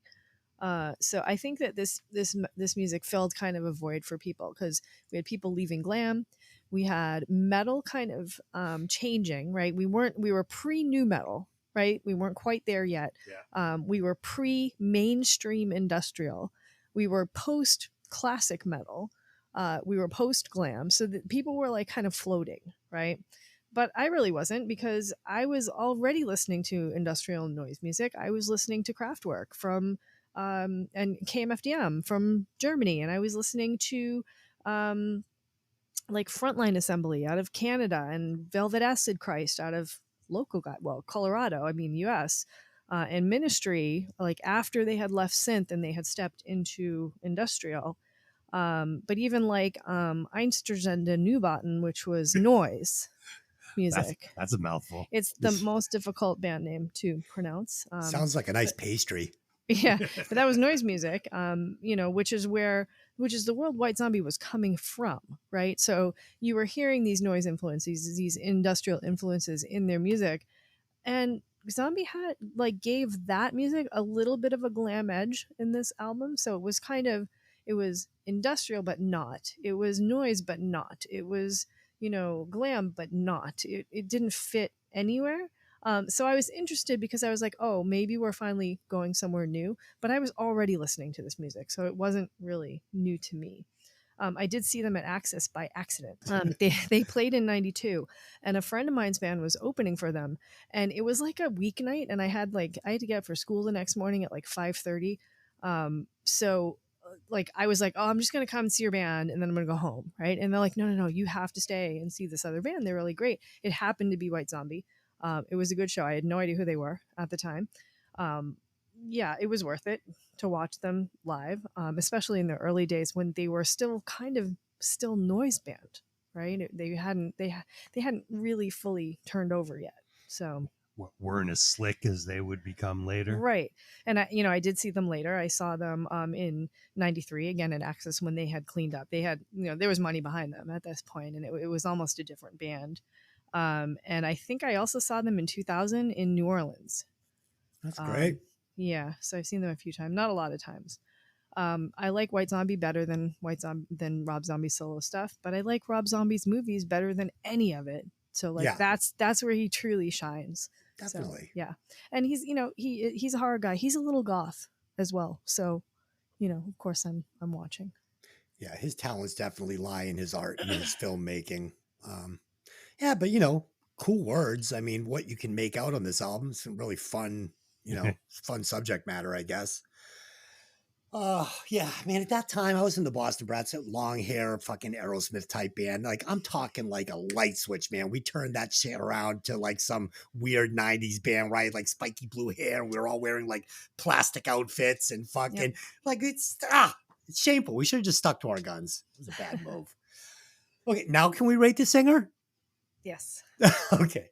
This is the time in the podcast where we rate the singer. As always, it's 1 through 100, 25 on hair, 25 on style and stage presence, and 50% on vocal talent. I don't know how I get lost every week. Just get lost.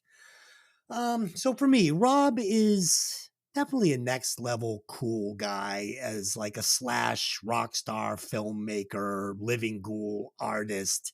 He's like kind of everything. He does not fit in this thing we do. It doesn't really work for Rob Zombie, but we're going to do it anyway. So let's go 19.1 points for the Dirty Dreadlocks. It's cool. Let's go 19.1 points for style and stage presence. I mean, he gets into his performances. He's jumping up and down and getting crazy. I thought it was cool. I watched a few videos while preparing for this. Now, he's not really a traditional singer. He does one thing, and he doesn't even do it that good. He does one thing. Like, he's got one trick. He's technically not very impressive, but he does write incredible lyrics, and his vocals are White Zombie, and White Zombie is cool. So I'm going to give him 19.7 points there. It's a little low. For a total of 59.9 points. But as a celebrity persona and a total creative badass, he gets a perfect 100. So there you go. 59.9. Dave. All right. So you had a 59.9? I bet you if you ran the tape back and added up all those numbers, it doesn't come out to 59.9. But that's my score. So didn't Rob seem to steal a lot of the style off of Al Jorgensen from Ministry? Oh my God, yes. If you look at them, it's kind of like the same outfit and same vibe. Absolutely. But, okay, but and we saw them recently, yeah. and I know, looked just like him. Yeah, looked just like him. Yeah. So I'll also preface that by saying I love Rob Zombie, I love White Zombie. Just putting it out there. Yeah. Anyway, the Bird's Nest dreadlocks were fucking terrible back then in the day. Normally I would give that hair a 3, but I need to make my final score work. So he gets a lucky 13 on his hair. Style and stage presence. He did run around a lot and climb on speakers and roll around on the floor. So that's fun. He also dressed like a crackhead farmer, which is not fun. Crackhead farmer. Yes. But he did create the art for the album and their stage sets and stuff. So, we'll give him a 24.9 on there. 25 on the vocal. Again, I got to make the final score work. Otherwise, it would have been a little less. He's definitely got a distinctive style and sound, but not really a good singer. This early in his career, all that running around made him out of breath all the time. If you watch the old videos from like 92, he definitely upped his game later on, learning how to move and work the stage better, and probably started working out and doing cardio. Later on in the solo times, we got the great meme that Rob Zombie looks like the ghost of Randy Macho Man Savage. That's my favorite. Solo Rob Zombie is definitely more of a pro performer. I saw him live about 10 years ago, and he was awesome. However, my score for 1992 Rob Zombie is 62.9. 62.9. Lisa, Rob Zombie, talk about it. Yeah, so this is a hard one to do. He's more probably of the people we've done, he's more in the category maybe of Peter Steele, but like not as cool. Yeah. Trent Reznor in the same genre of music. But like putting him up against like Bret Michaels and David Coverdale is very difficult, right? He would eat Bret Michaels like with a pitchfork. Yeah, exactly. This guy is pure metal. He has the evil rock star, like Alice Cooper-esque vibe. Wears horror makeup. I like the clothes. The crackhead farmer comment just kills me. But in 1992, his clothes got better later on. Yeah, in 1992, when we were coming out of glam and going into this new movement, and he was pulling outfits from the industrial bands, which, as you said, like Ministry, but from all of them, he definitely was pulling from that. That was where I was, right? That was my look, totally. But for this album, though, if you watch the videos, there's a hint of their glam forefathers, right? Just Well, sure. You got like the T-shirt with the star on the it, star and like T-shirt, yeah. denim jacket, but Yeah. but they would sew on like some zebra print onto the sleeve or Yeah. some shit like that. So it was a little mix and match. Yeah, Poser, which is cool. Poser grunge. Yeah, and a little bit of like carnival around the corners, you know. He has those special effect contacts. I love that stuff. Did he not wear those until later on? Or was that no? He was from the wearing them beginning? early. Okay. Yeah. I wasn't sure. He's not going to wear them like at a club show or something. You'd screw up your eyes. But definitely when they did like pictures and stuff, he was definitely wearing those. Okay. He has a great hat game. I think a lot of the cowboy hats and stuff that he wears are custom made. I'm actually surprised he never did like a signature hat line or something like that, because he has like really great hat game. He probably doesn't want people, having They're doing his it shit, anyway. so he just makes it himself. Yeah, but they're doing it anyway. They're Doesn't put it copying out. his look, and other people are making money. So I don't know. I don't like the dreadlocks either. I guess that's 3 against that. But when he doesn't have the dreadlocks, he has freaking great hair. The voice, though, there's one style, maybe even one note, right? One We're always note, like, yes. Can you hit the high notes? No, there's only one note. There's only one. Right? One register, It's- one note, one timing. Yeah. That's it. Vocal percussion. Yeah, but and that's vocal percussion is a great way to put it. I was going to say the cadence of his voice is very hypnotic, right? You can kind of like start bobbing your head. You have no idea what he's saying, but you can kind of start like bobbing your head to it. It's recognizable. It's unmistakably him. It's fucking mind numbing after 15 minutes. Yeah, but he never strays far from the formula, though, right? Can't. Yeah. I don't know. New metal was coming up at the time, right? So we had new metal, we had grunge. I think if more metal went the way that White Zombie did, went into this look, into this style, and then grunge wouldn't have had as devastating of a consequence on music as it did. Of course, going forward, the cool factor came in as he kind of moved into his solo stuff, and the movie, in particular for me, the movies, wildly more successful, I think, than anything else. But we're judging on 1992, so I'm giving him a 73.1. That's way too high. And That's way too high. And some of those points was for him being a jerk, too. So. Oh, God. Okay. All right. So we will add up those scores and tell us where Rob Zombie is landing on the frontman leaderboard. Sure. He's not a singer. He's not a singer. No, maybe not. Just a front man.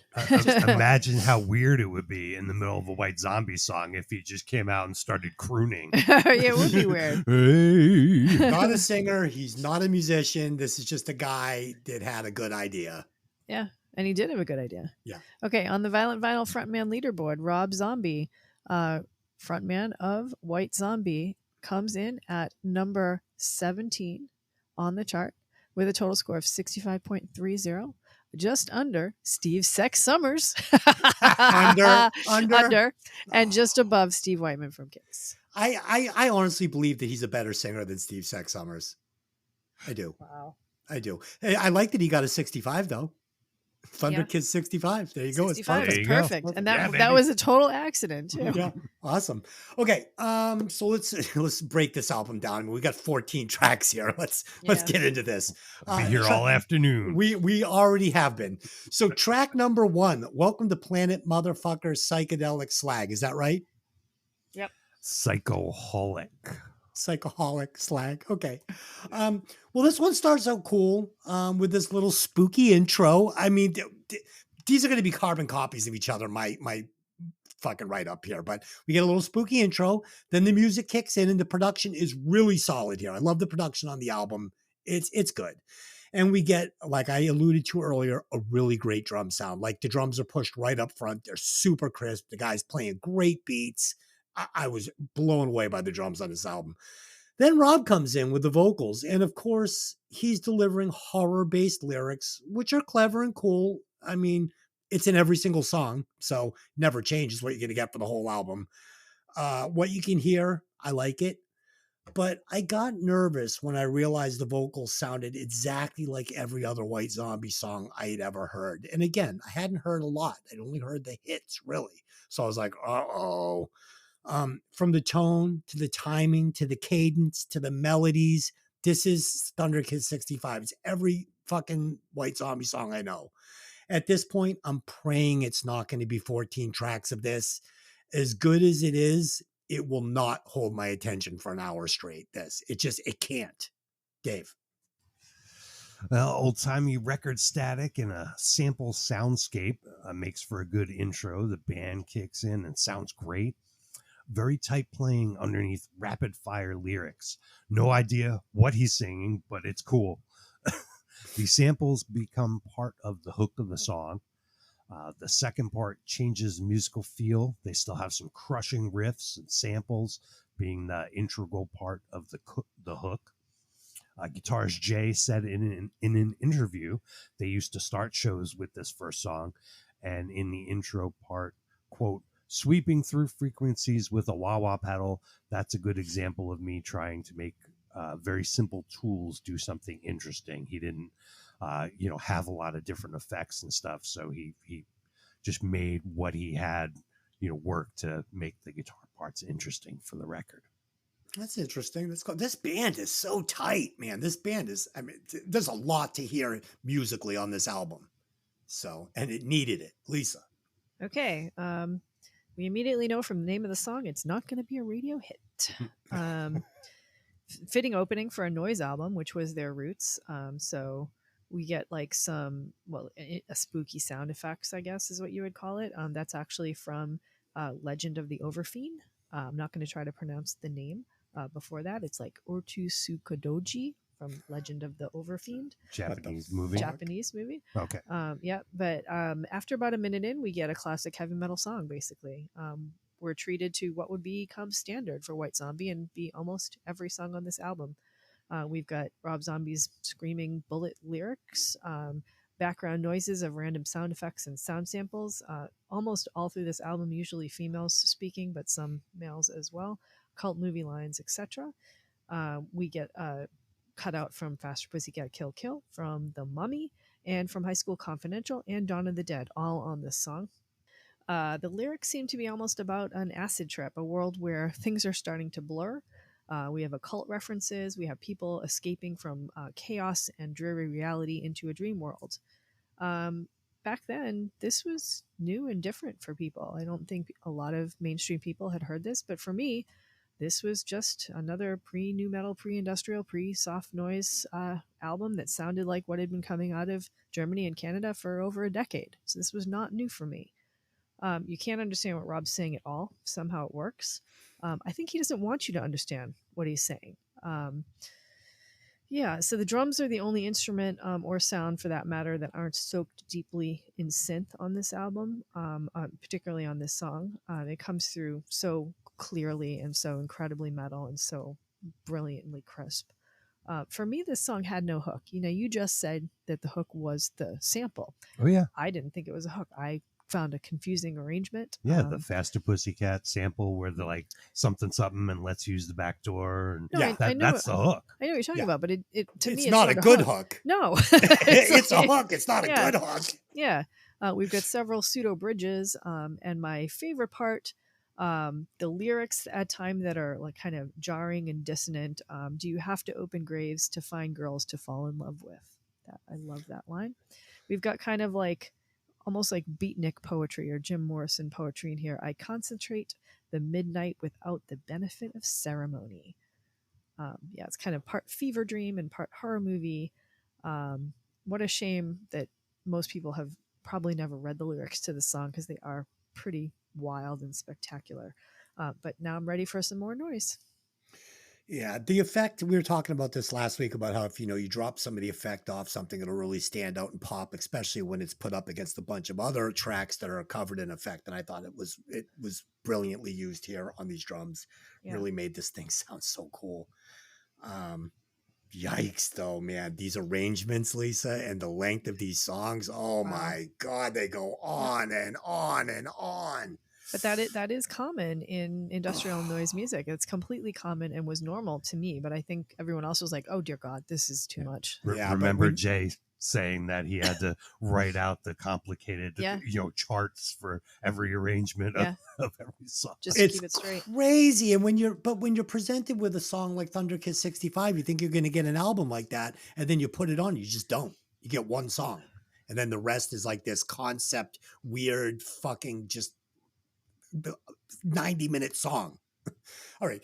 Track number 2, Knuckle Duster, Radio 1-A. I have always loved this little interlude. It reminds me of a Texas Chainsaw Massacre, the beginning of that movie where the radio's on. It's saying, everybody in Texas has lost their fucking minds, basically. So I always thought that was really great. Do you want me to just take it into Thunder Kiss? And we'll do it that way? Yeah. Do it Okay. together. So it rolls into Thunder Kiss 65.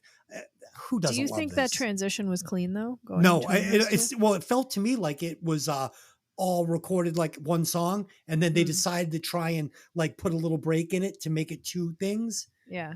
That's what it sounded like to me. Like it didn't. They needed to transition cut clean. down that time break for me. Is what Yeah. It was. Yeah. It didn't feel clean, but I love the interlude. I think it's really great.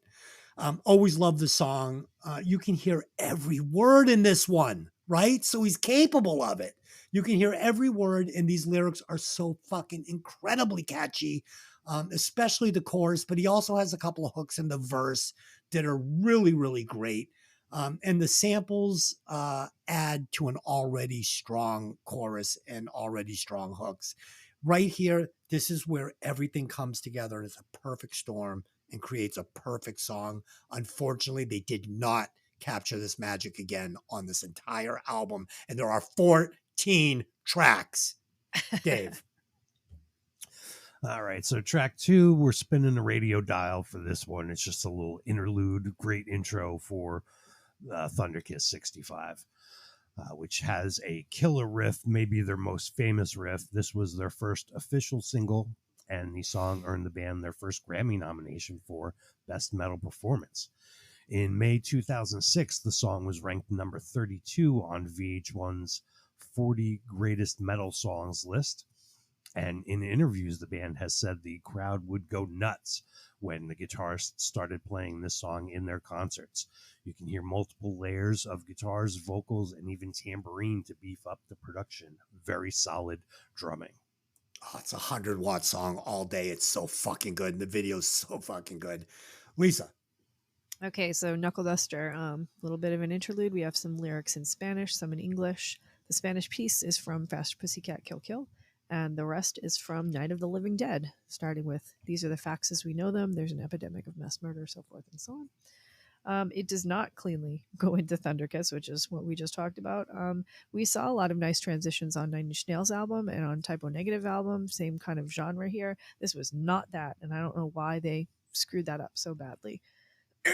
We've got a great riff opening the song, and obviously recognizable vocals from Rob. Again, unable to decipher the lyrics without reading them. I know this is an artistic choice, and on this song it works perfectly. It doesn't work on every single one of these songs, but here it definitely does. When you read the lyrics, this is a little thinner than the first song was, just kind of some random words strung together. You can't deny that it works on the delivery, though. I think it was all written just based on how he delivered them. there's a lot of parodies of this song. I don't know if you've seen them, similar to like Pearl Jam and Nirvana, where because you can't hear the lyrics, people like trying to figure out what the lyrics are and singing them, and that's fun on YouTube if you want to look that up. We have a great hook on this song, and we missed that definitely completely on the first song. Lots of sound effects, lots of samples, complex electro techno in here. We've got Faster Pussycat Kill Kill. We do get a guitar solo in here, a small one, juxtaposed over some sound effects and some howling from Rob. It's short, but it has some feeling and some emotion. I definitely see the arrangement here. So the reason I think this one made it big on the radio was we have a radio arrangement. You can follow it. It's formulaic. People understand it. And this is why we've got a hit here, right? Yep, you nailed it. That's exactly right. We've got Rob's scream here too. Not quite hitting a high note, but a absolutely fantastic metal scream. And before anyone says that that's not singing, I challenge you to try to do one of those yourself. Or go to YouTube with some metal fans trying to do them for themselves. It's hilarious. It is a skill. It is definitely a skill. A black metal scream is a skill. But overall, we basically get another angry metal song, some flavors of electro, dragging guitars. It's not a song that I was too angry about how long it was, at least. This one I actually wouldn't have minded if it went on a little longer. I'm not going to say that on most other songs on this album. We have a video here. Clear distinction between 1990 video and this 1992 video, how drastically different the two were. This is a very low budget video, basically some black and white images of women dancing and creepy skull characters, maybe done in the desert, some wild outfits. We do have a bandana on Rob, a throwback to Bret Michaels, maybe, maybe, I don't know. But he does put the steampunk goggles on top, so now we're stepping into the industrial world with that. So glam on the edge, industrial in the center. But when I first saw this as a kid, I was just thrilled that there was a girl in the band. I was just over the moon, and they featured her in the video, and it was wonderful. So. Yeah, you nailed it with the arrangement. That's, they actually stuck to a traditional arrangement here, and it made it so much more palatable. It really did. And I really didn't have any trouble making out a lot of the words he was saying. This was one of the few tracks on the album where I actually was singing along and saying, oh, I remember that. Track number 4, Black Sunshine, featuring the great Iggy Pop, the great skinny, ripped Iggy Pop with that fucking Lloyd haircut. Oh my goodness. I love Iggy. Love me some Iggy Pop, but not here because I don't really hear him on this. Did you guys? It didn't sound like him. No, it didn't sound like What Iggy are you guys Pop. talking about? He's all over it. Yeah, he's all over it. He's the intro, but to me, it doesn't sound like his voice. Me neither. Sure it does. Yeah. It's his speaking voice as opposed to his singing voice. I don't know. It's his announcer voice. Okay, I guess I was. It's his professional voice. Yeah, I'm not. I guess I'm not familiar with Iggy Pop's fucking customer service voice. Beat me to it. I was waiting for the Iggy Pop I know, and I just didn't really hear it there. But that's okay. Another cool intro. We get some loose bass strings. Dave, is that what we got here? They loosened down the E string till it was floppy. Sure. That's what it felt like to me. Then this bass-driven track busts in, and I'm loving the music. And I'm loving the music on a shitload of these tracks. It's so good. Even though they are long in the tooth with the arrangements and, each section just going on way, way, way too long. But they're good. They're really good. Unfortunately, we get a really wonky vocal from Rob here. It feels familiar with less catchy samples. Even for Rob, he's not hitting it here. He's all over the place with these vocals. They're terrible. The music is the star of the show here. And I do really like the spoken word in this is what I had in my notes. And I'm guessing that's Iggy Pop. Yes. Yep. Well, there you go. Fucking, I guess I heard it and I liked it very much. Dave. Yes, that Iggy Pop, Lust for Life, Stooges, I'm a Real Wild One. Iggy Pop provides the voiceover for this song. This was their second single off the album. Whammy bar guitar noise to start the song and then beefy bass and drums. Iggy also plays the character of a writer in the music video shot for the song. It charted at number 39 on the U.S. mainstream rock tracks. The main bass riff is in 6/4 time. That's 6 beats per bar. So while good. While the drums are in standard 4/4 time, 4 beats per bar. And then they, meet up every once in a while. Awesome song. And in a 2002 interview, Sean said that getting Iggy Pop on the record was as simple as asking, given he was a fan of one of their earlier albums, Soul Crusher. A much more noise-driven album. They missed such an opportunity here. I mean, Rob just didn't have the bag to pull off an entire album. Like, why not let Iggy Pop sing these vocals? Why not? And have Rob back him up with some, like, why not? It would have been fucking great. That was pretty good. Thank you. Would have broke this album. Yeah, I have a black metal scream. All right, you guys want to hear it? Lisa, go ahead. So this song was the second single, as Dave said, and that's literally written in my notes, even though I haven't read Dave's notes beforehand. I just know what he's going to say. It was released because Thunder Kiss actually didn't get the radio reception that they wanted. But I'd argue that was outdated thinking, because MTV was ruled by White Zombie at this time. So I think they spent too much time thinking about how much this was being played on the radio and such. Yeah. We get basically pure noise song with this bass solo. The drums come in. It's grungy. We have some sound effects. Then we get Iggy's spoken word opening, telling the story of the Mustang named Black Sunshine. It's awesome. The sound bites and the samples of these spoken word pieces are really the only understandable lyrics on the entire album, I would say. The lyrics do actually tell a story for this one, not just a stream of consciousness or random words like strung together. We've got a really metal a really metal guitar riff and classic Rob vocals, obviously. These might have been a tiny bit more clear than some of the other songs from Rob. Not that it's great singing, but I wonder if he was influenced by Iggy just being around when they were recording this song, and he was trying to like clear up his enunciation or something. They sounded pitchy though, and it's weird. They were pitchy. That he could even get pitchy with what he's doing. It's like, how does he even get pitchy? Yeah. The lyrics are a little bit cheesy, actually, almost. But the way he drags the vocals out, it takes the cheese factor out completely. Yeah, totally. Yeah. Totally clear hook on this song, even with the vocal overlays and the effects kind of coming in at the same time. We get a nice purely metal guitar riff when all the effects kind of drop away. We have an identifiable first bridge that almost comes across as a verse where Rob tells another part of the story almost clearly. Yep. So confusing. Yeah. And then we have a guitar interlude. I'm not going to call it a solo on this one. They do break the verses up and the choruses up with kind of an open musical section on a lot of these songs, but at the same time, it's not a guitar solo because they're just kind of playing riffs and in like an open space with some effect, with some samples over it or something. So not a lot of guitar solos on this album, which is strange, but we do get a guitar interlude, I guess you would call it. Sure. Iggy comes back at the end of the song to talk it out.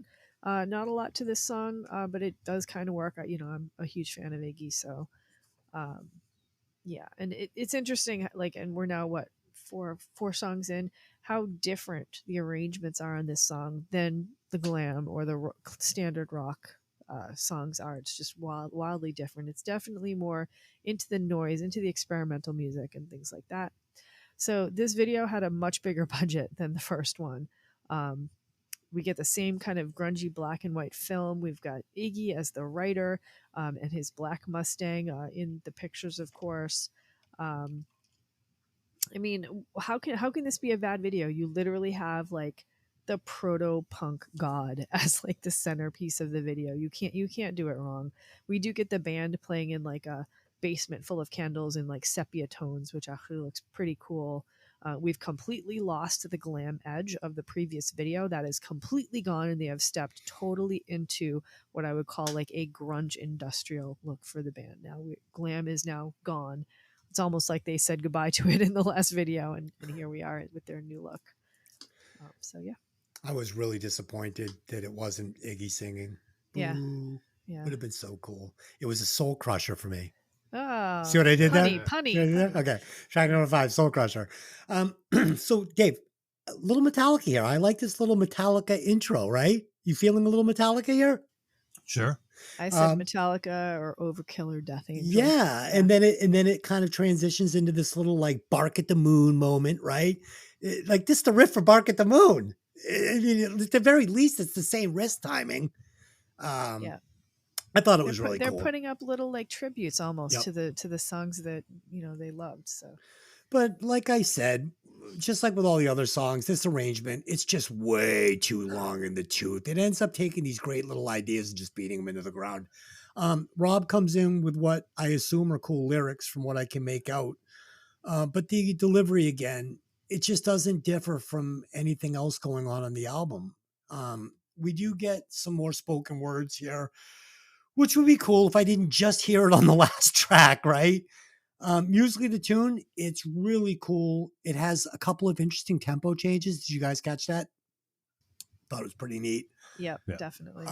But Rob, his repetitive vocals are starting to numb my mind at this point, and we're only on track 5, and I'm looking for something interesting to get excited about, and he just keeps doing the same thing over and over and over again. Fortunately, the music track is really cool, and it is enough to kind of carry me through this fucking listen, I guess. Dave.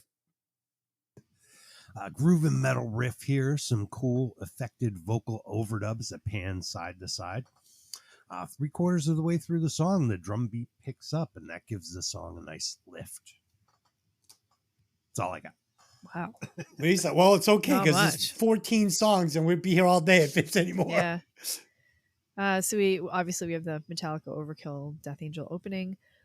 Drastically different tempo on this song and different tempos throughout the song, which is great.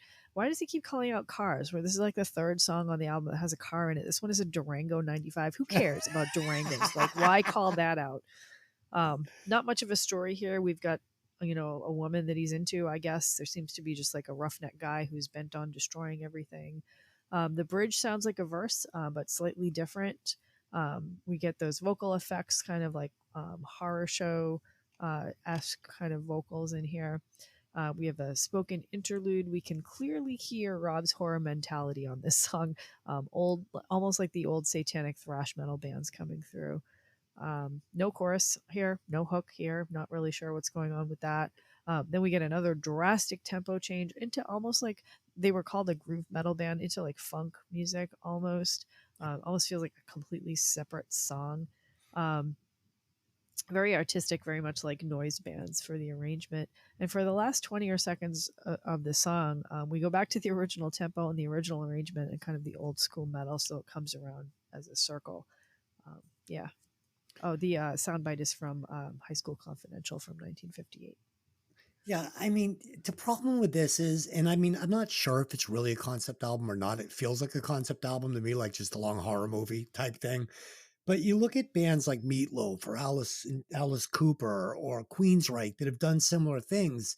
It's so much more entertaining when the songwriting is good and the singer is good. This is just a problem because Rob did not have the chops to pull this fucking thing off. He just didn't. Track number 6, Cosmic Monster Inc. Again, great drums on this track. I was praying when this started that Rob would change it up here. Maybe give me like a little James Hetfield ripoff. I mean, even if you just took a little, like just tried to emulate it just a little bit, just to fucking change the flavor up a little bit. Maybe change his register, just a touch, something. But unsurprisingly, it's just the same exact thing we've already gotten. It's sprinkled with female samples, which is becoming a problem for me because it's like the only trick and they're trying it over, over. And it starts losing its charm when you've heard it fucking in every single song. We get more spoken words. It's cool. It's great in this song, but it's becoming played out on this album. It just starts sounding like an hour-long song for me that never changes. Dave. Well, we know where this first sample comes from. That's the Batman 66 TV show. It's so good. Cool riff. We get one odd harmonized layered guitar spot, I guess, to grab your attention before the vocal comes in. Some nice runs from both guitar and bass in this song. Still can only understand about one word out of 20 from Rob Zombie.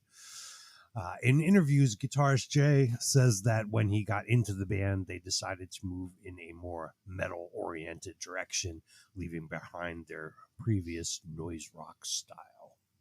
There's a lot of shit on this that sounds like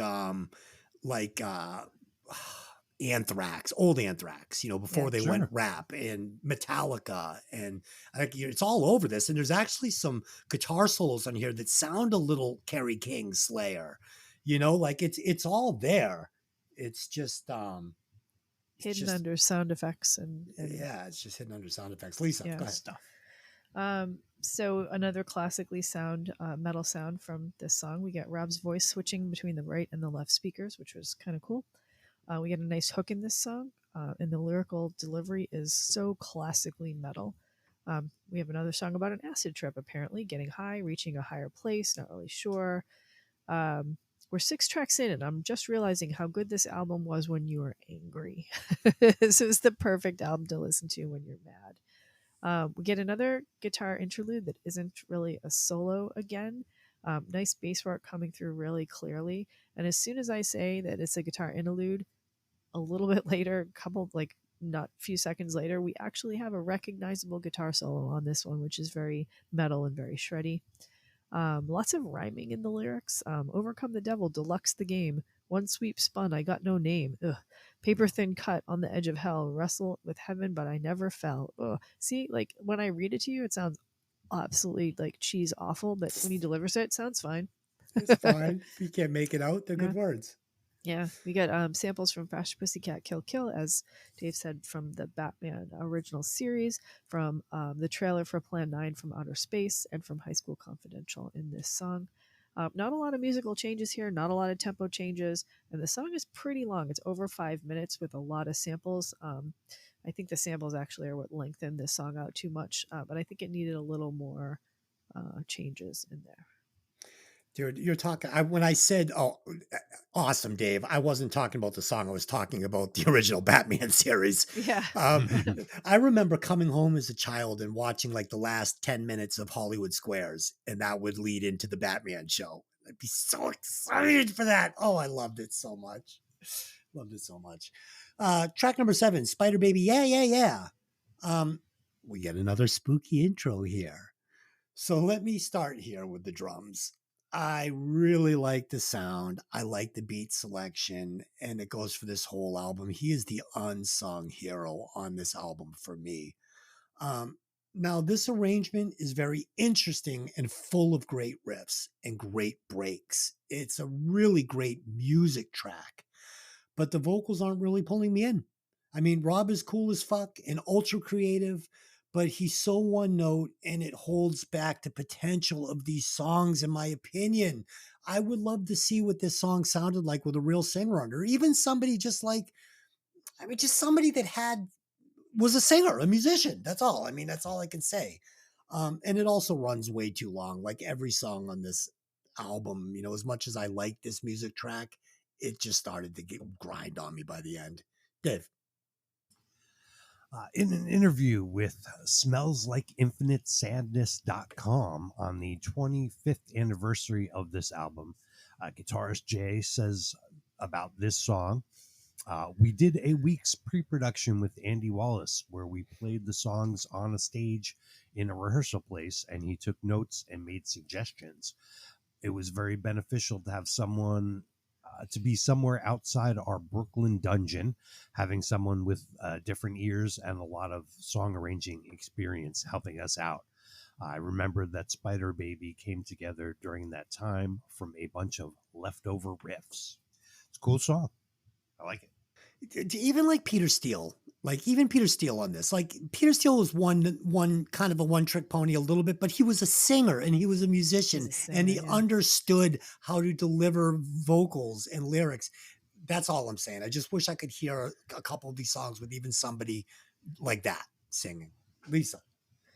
Okay, we got some Distant Bells for an opener here, very spooky and gothy before the guitars come in.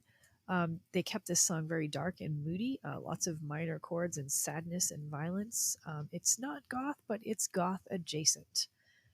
Some nice horror hat tips in this song. We've got a music sample from the Lament configuration, which is from the movie Hellraiser. And we have a rack from the movie Exorcist, both score compositions that are sampled here. We have a recognizable chorus, but it's not a super clean, memorable hook, but at least we have a chorus. Another song about chaos and disorder and someone who's already too far gone to save. Nice guitar bridge in the middle that's so atmospheric. We've got some musical changes before the play out. We get lots of different riffs in this song. They just constantly keep changing. And we have chanting at the end, thanks obviously to the sample from The Exorcist. This is a dark one, and I think this is a great way to end the first side. It kind of brings down the anger. It brings kind of like gives you a rest as the album is ending. My only weirdness on this one is how abruptly the song ended. I actually went and found like 4 other versions of this song to make sure that I hadn't got a bad like recording on it, that I lost some of the song. It just ends in a weird place, and it's very strange. So Ray, you're chanting. You're chanting. Satan is good. I'm going to kill my family. Look at the Burbs. Okay, so that ends side A, which is going to lead us over to our segment, Should They Have Made It? And our pick this week was Saigon Saloon, and the track was Save Me. So this was a band I was familiar with before going into this, and this was a song I was familiar with before going into this. And I have always loved this song, and I've always loved this band, and was always curious on why they never made it. So, spoiler alert, they should have made it. It's a cool Black Crowes type vibe from this band. Tune has a perfect 3.5 minute run time. They were not reinventing rock and roll. They were just playing it. And I think this band definitely could have been a player in the game. 79.9 watts. It's a really great song, and it's a demo version of it. I mean, I'd love to hear this, produced up like a Black Crowes song. It would have been really, really great. So as simple as it is, the bones are there for a kick-ass tune. Dave. All right. I had never heard of these guys before. I was surfing around on YouTube, and I found a video with a bunch of Sunset Strip bands from the early 90s, and these guys were in it. They looked cool. The song sounded cool. If I had a time machine, I'd go back to the late 80s, early 90s, and go back and buy up all the scarves and pirate shirts for myself. But here we go. The main video I'm using for my review is posted on YouTube by user Ricky X69. That's RIKKI X69. Probably a drummer. Who provides this description. This Hollywood sleaze rock band from 1990 were the real thing. Literally formed over drinks at Osco's famous White Trash Go-Go back in 1987. Saigon Saloon quickly built a following in Hollywood with a raucous reputation and a sound more akin to what they had heard across the pond rather than what was happening in old Tinseltown.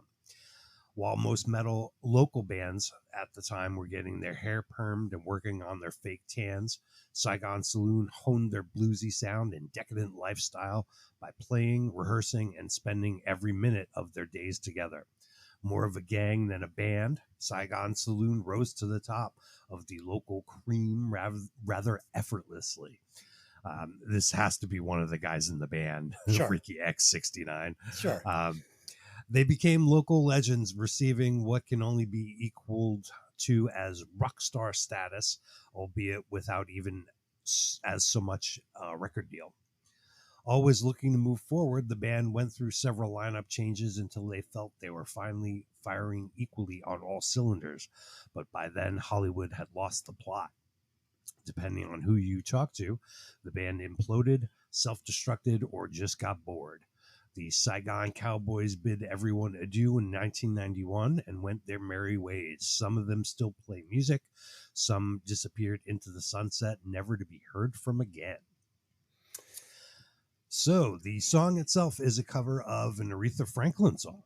The song originally appeared on her 1967 album, I Never Loved a Man the Way I Love You. It's so really good. It's a really good album. The writers listed for the song are Aretha, her sister Carolyn, who had her own singing and songwriting career, and saxophonist, songwriter, producer Curtis Owsley, aka King Curtis.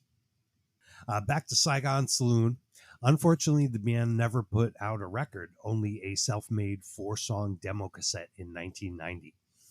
This video that I watched was from some TV appearance. There's no telling what TV show it is. But the song is cool. These guys are definitely fans of 70s Rolling Stones and the Faces. They all have the Izzy Stradlin, early Black Crowes look, with scarves and pirate shirts. Very cool. The singer does kind of sound like Rod Stewart a little bit. If you are a fan of any of those bands, the Choir Boys, Dogs D'Amour, you'll probably like this. I also listened to their song Damn This Heartache, and that was pretty good too. I love it. Yeah, solid band. They definitely should have made it. I will give them a 77.7. I'd go see these guys anytime. As would I. And this was a real rock band. This wasn't a hair metal band. This is a timeless rock band. They could have been from any era. They're fucking awesome. I love this. Really, really good stuff. Lisa, did you enjoy it? Well, immediately I could see why Dave picked this band. I mean, this is clearly a Dave band. I'm pretty sure he has the exact same haircut as at least 2 of the guys in the band. That's funny. And all of the it's the standard issue haircut. It is, right? And all of the guitarists and the bassists in this band play their instruments literally at their knees, which is exactly what Dave does. That's where you should be playing your instrument, or you're gay. That's right. Yep. And they had the vest and the pirate shirt. I don't want to be a pirate, which is exactly like the bands that Dave loves to listen to. Yeah. The video I saw, they're playing on a stage that's too small for the band. Yeah. So they've put the second guitar, he's not the lead guitarist, the second guitarist, the blonde guy, off the stage on the side, and all the other guys are on the stage. And it's because he looks the coolest. Like, he's got the best outfit and the best hair and looks coolest. And they're like, here, you go stand over there because you look too cool for us. Yeah. The singer looks like he belongs in a Doors cover band. The music is generic rock, Black Crowes, bluesy. You can clearly hear a lot of the 70s Rolling Stones. Now, what did you say? Dogs D'Amour. I hear that. Yeah, I said Black Crowes. Choir Boys. Yeah. Well, Choir Boys. I like the Choir Boys. They changed a lot throughout their career as far as style goes. But in that, not really. Yeah, they did. But fuck you, Gary, Ivan, and Paul from that band. You guys both suck, and I hope you're getting the karma you deserve. Ouch. Yeah. And the Yeah. and the Faces. Yeah. It's generic rock to me. I think there's way too many bands like this, but I'll tell you what, this band was just as good as any of those other bands. So I don't understand necessarily why another one of those bands got signed and this band didn't. I thought I needed to hear some more from this band. So I found a song called Straight No Chaser, which was recorded in January of '89, which is like a year before this video. They had a different singer. Mm-hmm.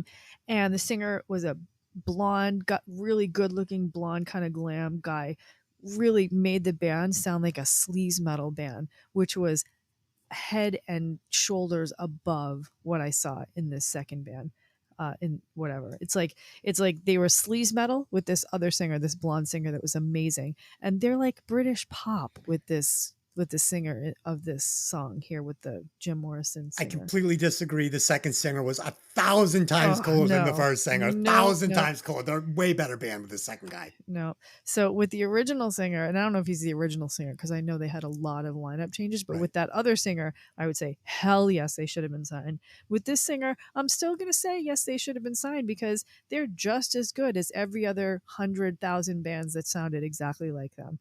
68.4 and almost all the points off for getting rid of the good singer. See, with the other singer, though, the Saigon Saloon was like just another carbon copy of these Hollywood strip bands. And with this guy, they really stand out as just a cooler band, like the Choir Boys, like the Dogs D'Amour, like the Black Crowes. Like, this guy was a more legit dude. It My just opinion. depends on which band you want to be a parody of, right? Right. So you're a parody of Rolling Stones or Black Crowes, or you're a parody of the sleaze rock movement. You know, Well, if you're a parody of the Rolling Stones or the Black Crowes, you're gonna be remembered probably more fondly by maybe, everybody. I don't know. maybe. I don't know. So add it up. Let's tell us what the score is and where they land.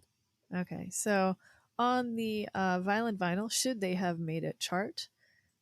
Saigon Saloon. Why do they all have the name Saigon in their name? It's so crazy. Saigon Saloon with Save Me comes in at number 4 with a total score of 75.33. Just barely under Swingin' Thing, All That Glitters, and just barely above the Glamour Punks. How are they better than the Glamour Punks? Ugh. Yeah, I mean, I don't know. They are. They are, but it's different. It's comparing apples and oranges at this point. This is just, it's the kind of music I don't like. It's the Rolling Stones kind of music. So I love the Rolling Stones and maybe not AC/DC. Yeah, you're wrong, Lisa. Yeah, Lisa, you hate it. You hate AC/DC, right?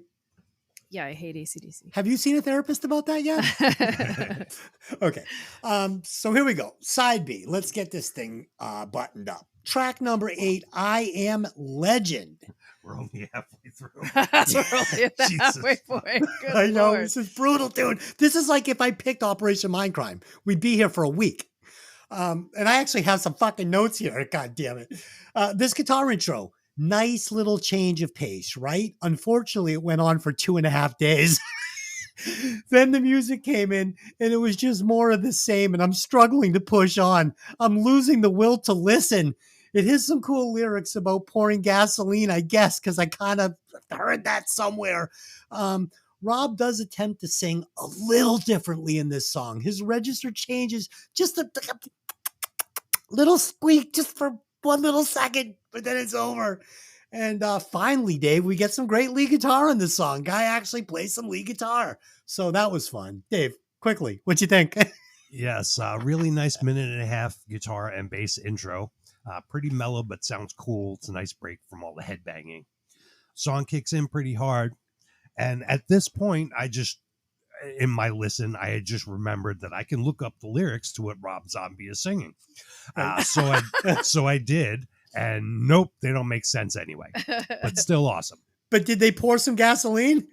Yeah, I guess so. Okay. So speaking of the title, according to Wikipedia, I Am Legend is a 1954 post-apocalyptic horror novel by American writer Richard Matheson that was influential in the modern development of zombie and vampire literature and in popularizing the concept of a worldwide apocalypse due to disease. The novel was a success, and was adapted into films The Last Man on Earth, starring Vincent Price, The Omega Man, starring Chuck Heston, and the horrible Will Smith movie, I Am Legend, 2007. I love that movie.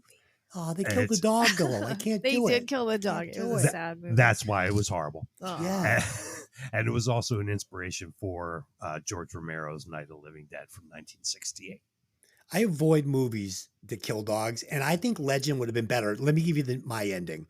It's Will Smith that dies, and then the dog runs into another German Shepherd, and they live happily ever after. Lisa, what do you think of the term?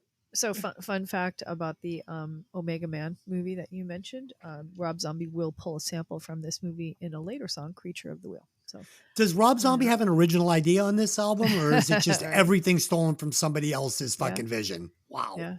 So as we know, the lyrics are about a pandemic that sweeps the planet and leaves one man alive. I like the line, well, I am the only God. Imagine if you are the last person on earth. That kind of would be what it felt like.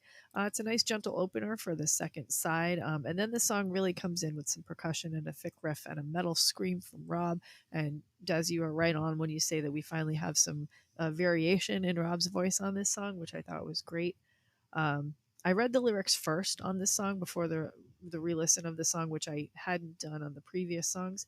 And when I read it, I thought it would be a low tempo song, like a slow song. I don't want to say a ballad, but like a ballad. And then I reminded myself, this is White Zombie. There are no ballads. No. So that was wrong.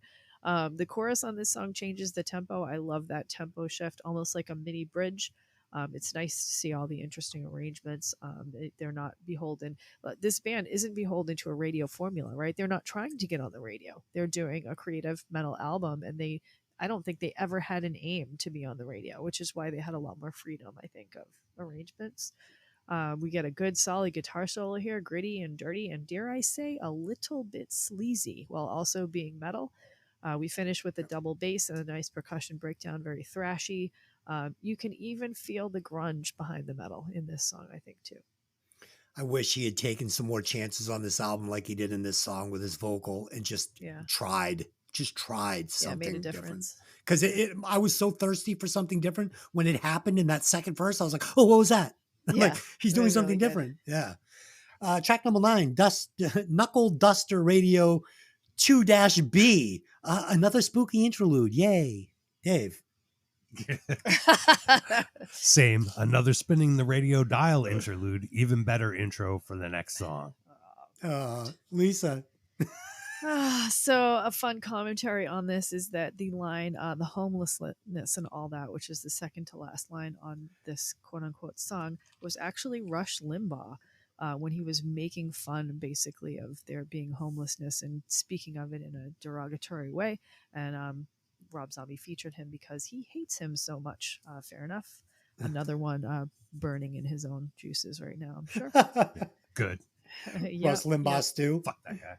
Yeah, it's kind of, if you listen to all the samples on this particular interlude, it's kind of a commentary on how God can't really hate evil when he allows so much of it, even though he's omnipresent. So yeah. But this one, I don't know if you noticed, I know we didn't do the songs back to back. This one was actually a beautiful merge into the next song, whereas the other one didn't quite make it. Yes, it's transitioned properly. Yeah, it was beautiful. Yeah. Into track 10, Thrust, coincidentally enough. This is going to be short. This is just a bad version of all of Rob Zombie's hits smashed together into one song. That's all I got, Dave. Well, that's kind of funny because my comment is this is all starting to sound the same, but it's still cool. It's White Zombie. What more do you need to know? Lisa, what more do we need to know about this song? The opening portion, the sample is actually in Japanese, and it says, "What are you thinking about? Cheer up, old fool." So we're back to kind of old school metal. The lyrics are pretty sexual and murderous at the same time, which is a great theme. Yeah, it's kind of precursor to his movies, which are exactly that. We've got zombies, we've got chaos and death, and I really like the hook on this one. And it's not the name of the song; it's like the "yeah maybe," and that I just actually like that. The title, again, just like some of the other songs, is in there, but it's in a verse and it's passed over really quickly just as a word kind of nestled in there. And we have a nice bridge after the second verse with a sample from Night of the Living Dead, 1968. Great sometimes I just find myself kind of bopping my head to this, like the cadence of the lyrics, it kind of fits with how fast you headbang, so it's almost like deliberate that you're just going and you kind of sit there and you're not really listening, but you're listening and you're bopping along with the song. That's kind of what I found myself doing. We have a percussion breakdown at the end with some heavy effects. So. Yeah, if Thunderkiss 65 didn't exist and fucking Dragula and this would be his best song. Yeah. But unfortunately they do. So it just sounds like he tried to rewrite his 3 best songs in one song and it's just not as good. I was going to say, thank God Lisa didn't throw in the towel at track 8 or this podcast would be fucking over. Me and Dave were like, or yeah, cool. Good. Yeah, it's all right. Next. If this is I'm like on shuffle now. I'm like, next. Track number 11, One Big Crunch. Another spooky. Is this right? Wait. What? Yes. Yeah. Is this the one we're on? So I'm actually going to say this again? Yes. Another spooky interlude with an original. How original? Again? Yay? That's what I'm saying? Yes. God. Okay. So that's it. Yay. Another interlude. Dave. Yes. Another good interlude. I feel like these could have been connected to the songs that they go with rather than having their own separate tracks, especially with the songs that weren't going to be singles. Oh man, he keeps taking these ideas that were good once, and now we're like back to backing them and triple backing them, and it's just like, really, this is not clever. I'm not excited for this. It's fine. It was fine the first time. Lisa. So the beginning of this is just a repeated sample from Texas Chainsaw Massacre, but the last 2 pieces, one of which is a female's voice that sounds like Marilyn Monroe, although I couldn't find any evidence of her actually saying that. And then there's another piece. This is the only place on the album where I couldn't place 2 lines of the sample. So I think the problem for me is that I had to listen to this and review it for a podcast. Like, I think if you put this on, like, while you were cleaning the house, it'd be Yeah. cool. It'd be Well, fucking that's, cool. that's exactly what I said, because you end up just kind of bopping to Yeah. it. You're not really listening to it. You're not Yes. examining the lyrics. You're Right. not, and it all kind of blends in together. It's just something to bang your head to. That's Yeah, take an edible and just lay on the couch on a hot summer day and just put this on. Great. Do not try and review this album. Not recommended. Track number 12, Grindhouse A Go-Go. Okay, I'm trying to be professional here, but this vocal sounds exactly like every other song, and the music is also very familiar. Again, I love White Zombie's hits, but I'm not down for an hour of this. I am now no longer reviewing this album. Dave, go. I started this one with a heavy drum pattern and atmospheric guitars. I'm convinced Rob Zombie writes his lyrics by putting random words and phrases on little pieces of paper, ransom note style, and pulling them randomly out of a hat. Lisa. So the drums at the beginning of this song, I've heard them before. I can't place where. I think it's Guns N' Roses, but I'm not entirely sure. Holy shit. And I'm actually going to join you guys now. The lyrical cadence is starting to grind on me. It sounds exactly the same. There are a little bit of lyrical changes in this song, but really, if you really listen closely, it's not really. It's just a different effect on his lyrics that is making it different. No. Yeah, I do like the creepy sound effects and the minor chords, and you can't knock the creativity of the lyrics, though. Scrimshaw, motherfucker, bazooka, 5-star cat a howlin'. Kitten got a whip and no escape to bait the prowlin'. If hell is like a woman said, take me to the fire. Shot down another desperate love crucifier. Like, wow. It's cool. You, It's you cool. just proved my point. Right? Yeah, it's Yep. cool.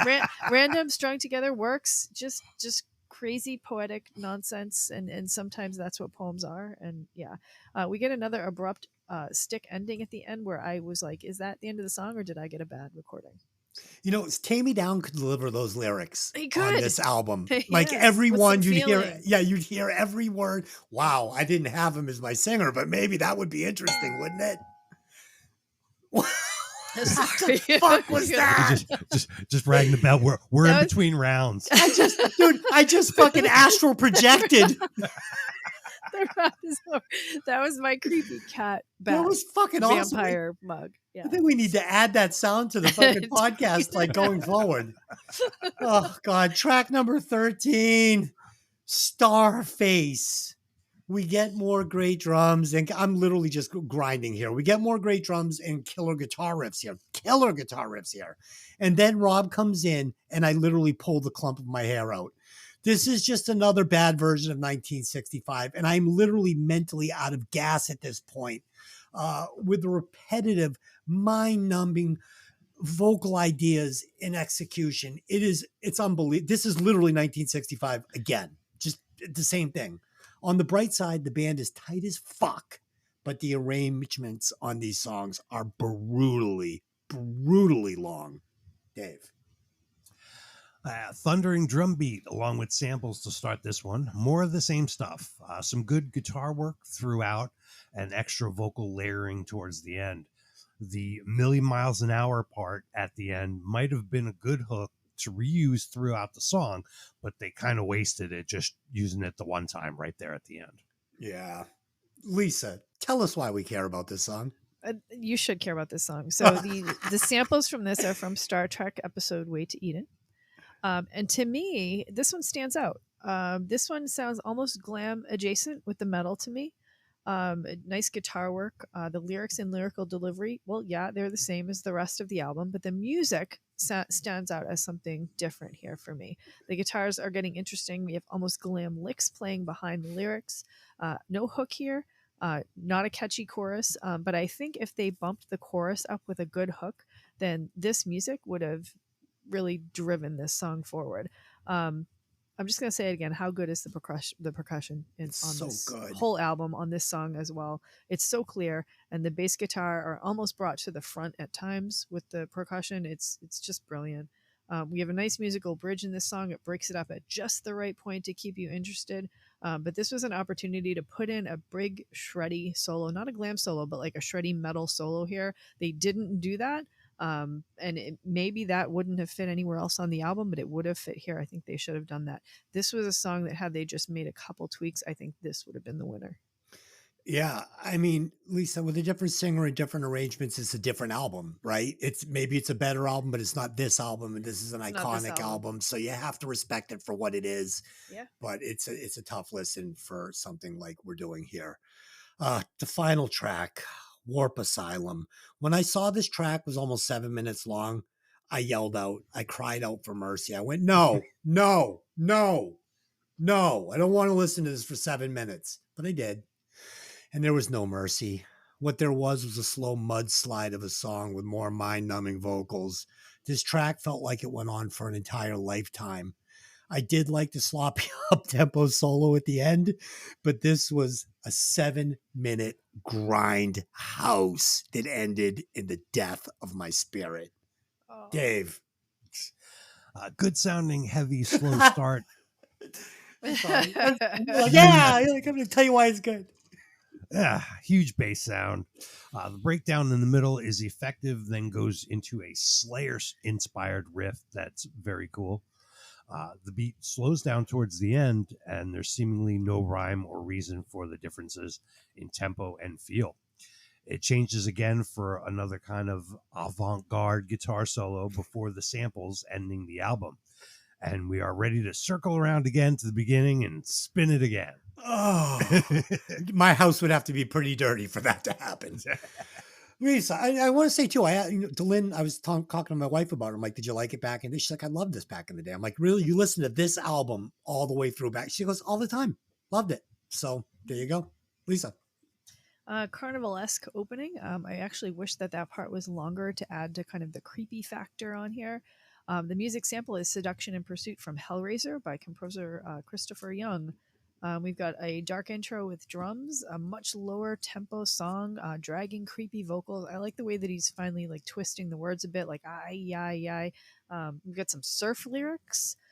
New gods move whip into the shore and dash the reef, surf city. Is this surf metal? Do we have a new genre? We've got surf metal now. Sure. Yeah. Oh, God. Yep. We have a creepy musical bridge in the middle of the song to keep it interesting. Some big guitars at the end of that bridge. Really an old metal throwback again. Some thrash metal guitars at the end when the tempo speeds up. A song about escaping reality, breaking free of the warped world we're in. Seems to be a common theme throughout the entire album. Yeah, well, I Walk Alone and Stare Man, right in the sun. Yeah, Tear Jerk Asylum and Cemetery Run. Looking into the sun, jerking the tears out, basically just like looking forward. But forward for any of us is an asylum or a cemetery, right? So futility, I guess, is this song. Futility. Jerking the tears out is a guilty pleasure for me. So there you go. We have discussed this album. I hope that you enjoyed the discussion. It was a long discussion and it was a tough one to review. So I hope you guys really enjoy it. And I hope you really appreciate what Lisa has done here because she fucking held on right to the end.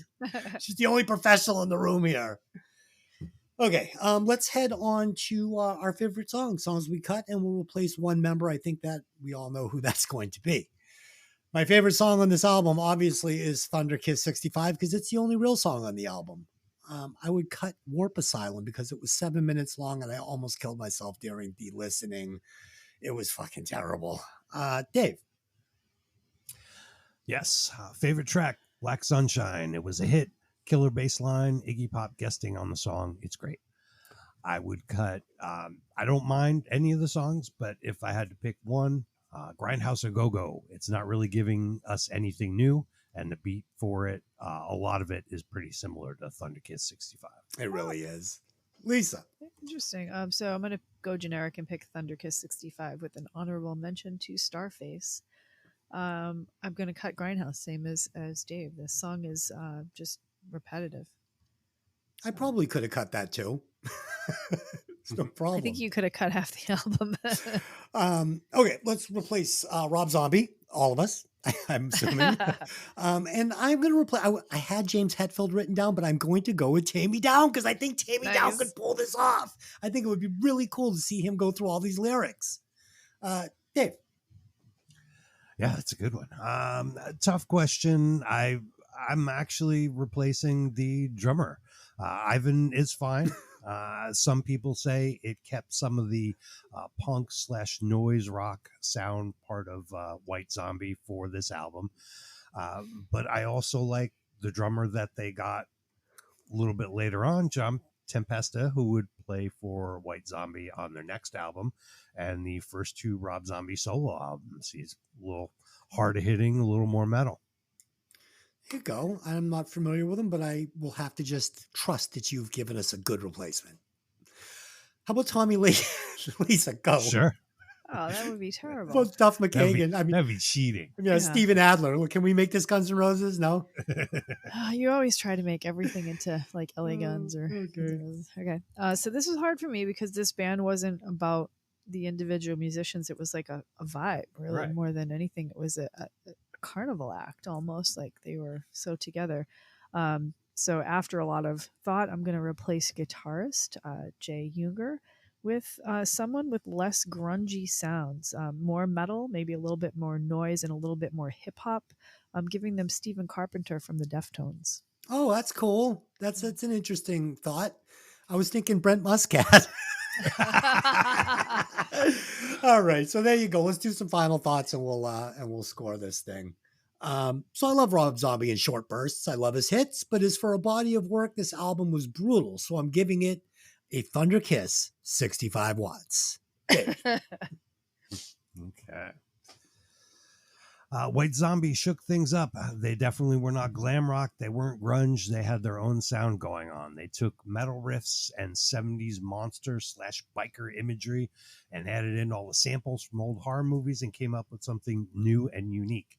It's a shame they split up, but they were great while they lasted. And even though much of the album all sounds the same, it's just about an hour of kick-ass rock that doesn't get serious at all, and it's a great listen. I'd listen again anytime.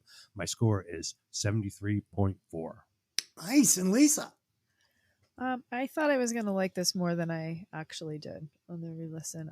I thought this was going to bring me back to noise music. It was going to bring me to American Industrial, which was kind of the movement after Industrial had cooked in Europe for a while, like with Einstürzende Neubauten, or even like Butthole Surfers or Jesus and Mary Chain or Frontline Assembly or KMFDM or Ministry. I wanted to go back to that, right? My college days when I thought I was going to be a musician and, music was everything. And instead, it was a little repetitive for me and not nearly as good as some of the stuff that came even 10 years before it in the noise and industrial genre. But there's some amazing creative moments on this album. It can be credited to bringing people back into music that had left music after glam fell apart, right? It brought fire to the industrial scene. It brought some underground movements back to light.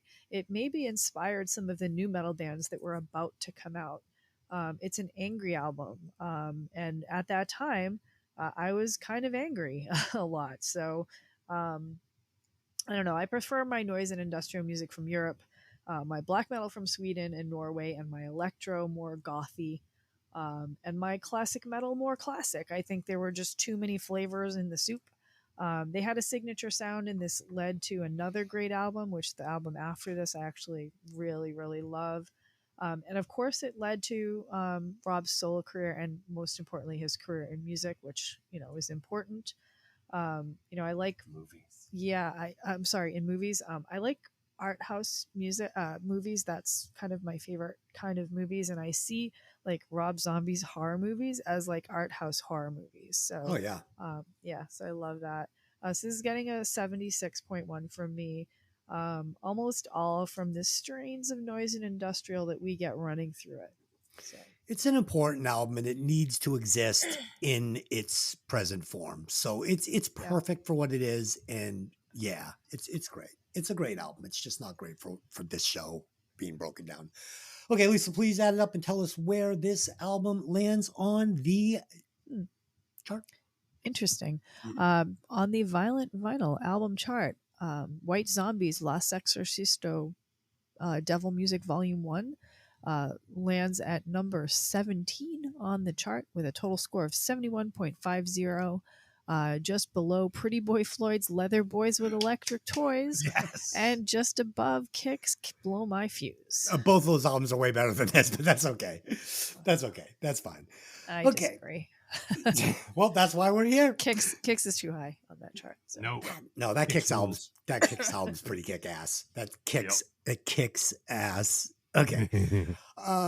Since I have the next pick, let me tell you what our homework assignment will be for the next 2 weeks. Ben, your wish is my command. I always ask you guys to give us requests for albums, and when you do, I'm not going to fucking shut the door in your face. So we are going to do Shaka Messiah's Second Coming, album I've never heard before. I'm interested to break it down with you guys. I'm hoping I hate it, because I know that will make for a fun podcast. So there you go. And for the Should They Have Made It segment, we will be doing the Ultras Galactic Kid. The video, the video's on YouTube. You can see it. It's kind of a grainy video. You can't really make it out, but it's there. They have an album that you can also listen to. It was self-made on YouTube. It's fucking amazing. And my favorite song by the Ultras is a song called Charged. And you can listen to that on YouTube as well, but there was no video, so I thought we'd go with the Galactic Kid, which is also a fucking phenomenal song. So there you go. And on Hey, Did You Ever See That Movie, our sister podcast, like I mentioned before, we had just done The Shining. It's a great one. Some really fun stories over there. Go check it out. And next week, we will be reviewing National Lampoon's Vacation, the original. Probably one of my top 5 favorite movies of all times. We're going to figure out if Clark was a misogynistic asshole or a good father. We're going to figure it out. So that's it. Until next time, take those albums out of the sleeve and let the music breathe. See you next time.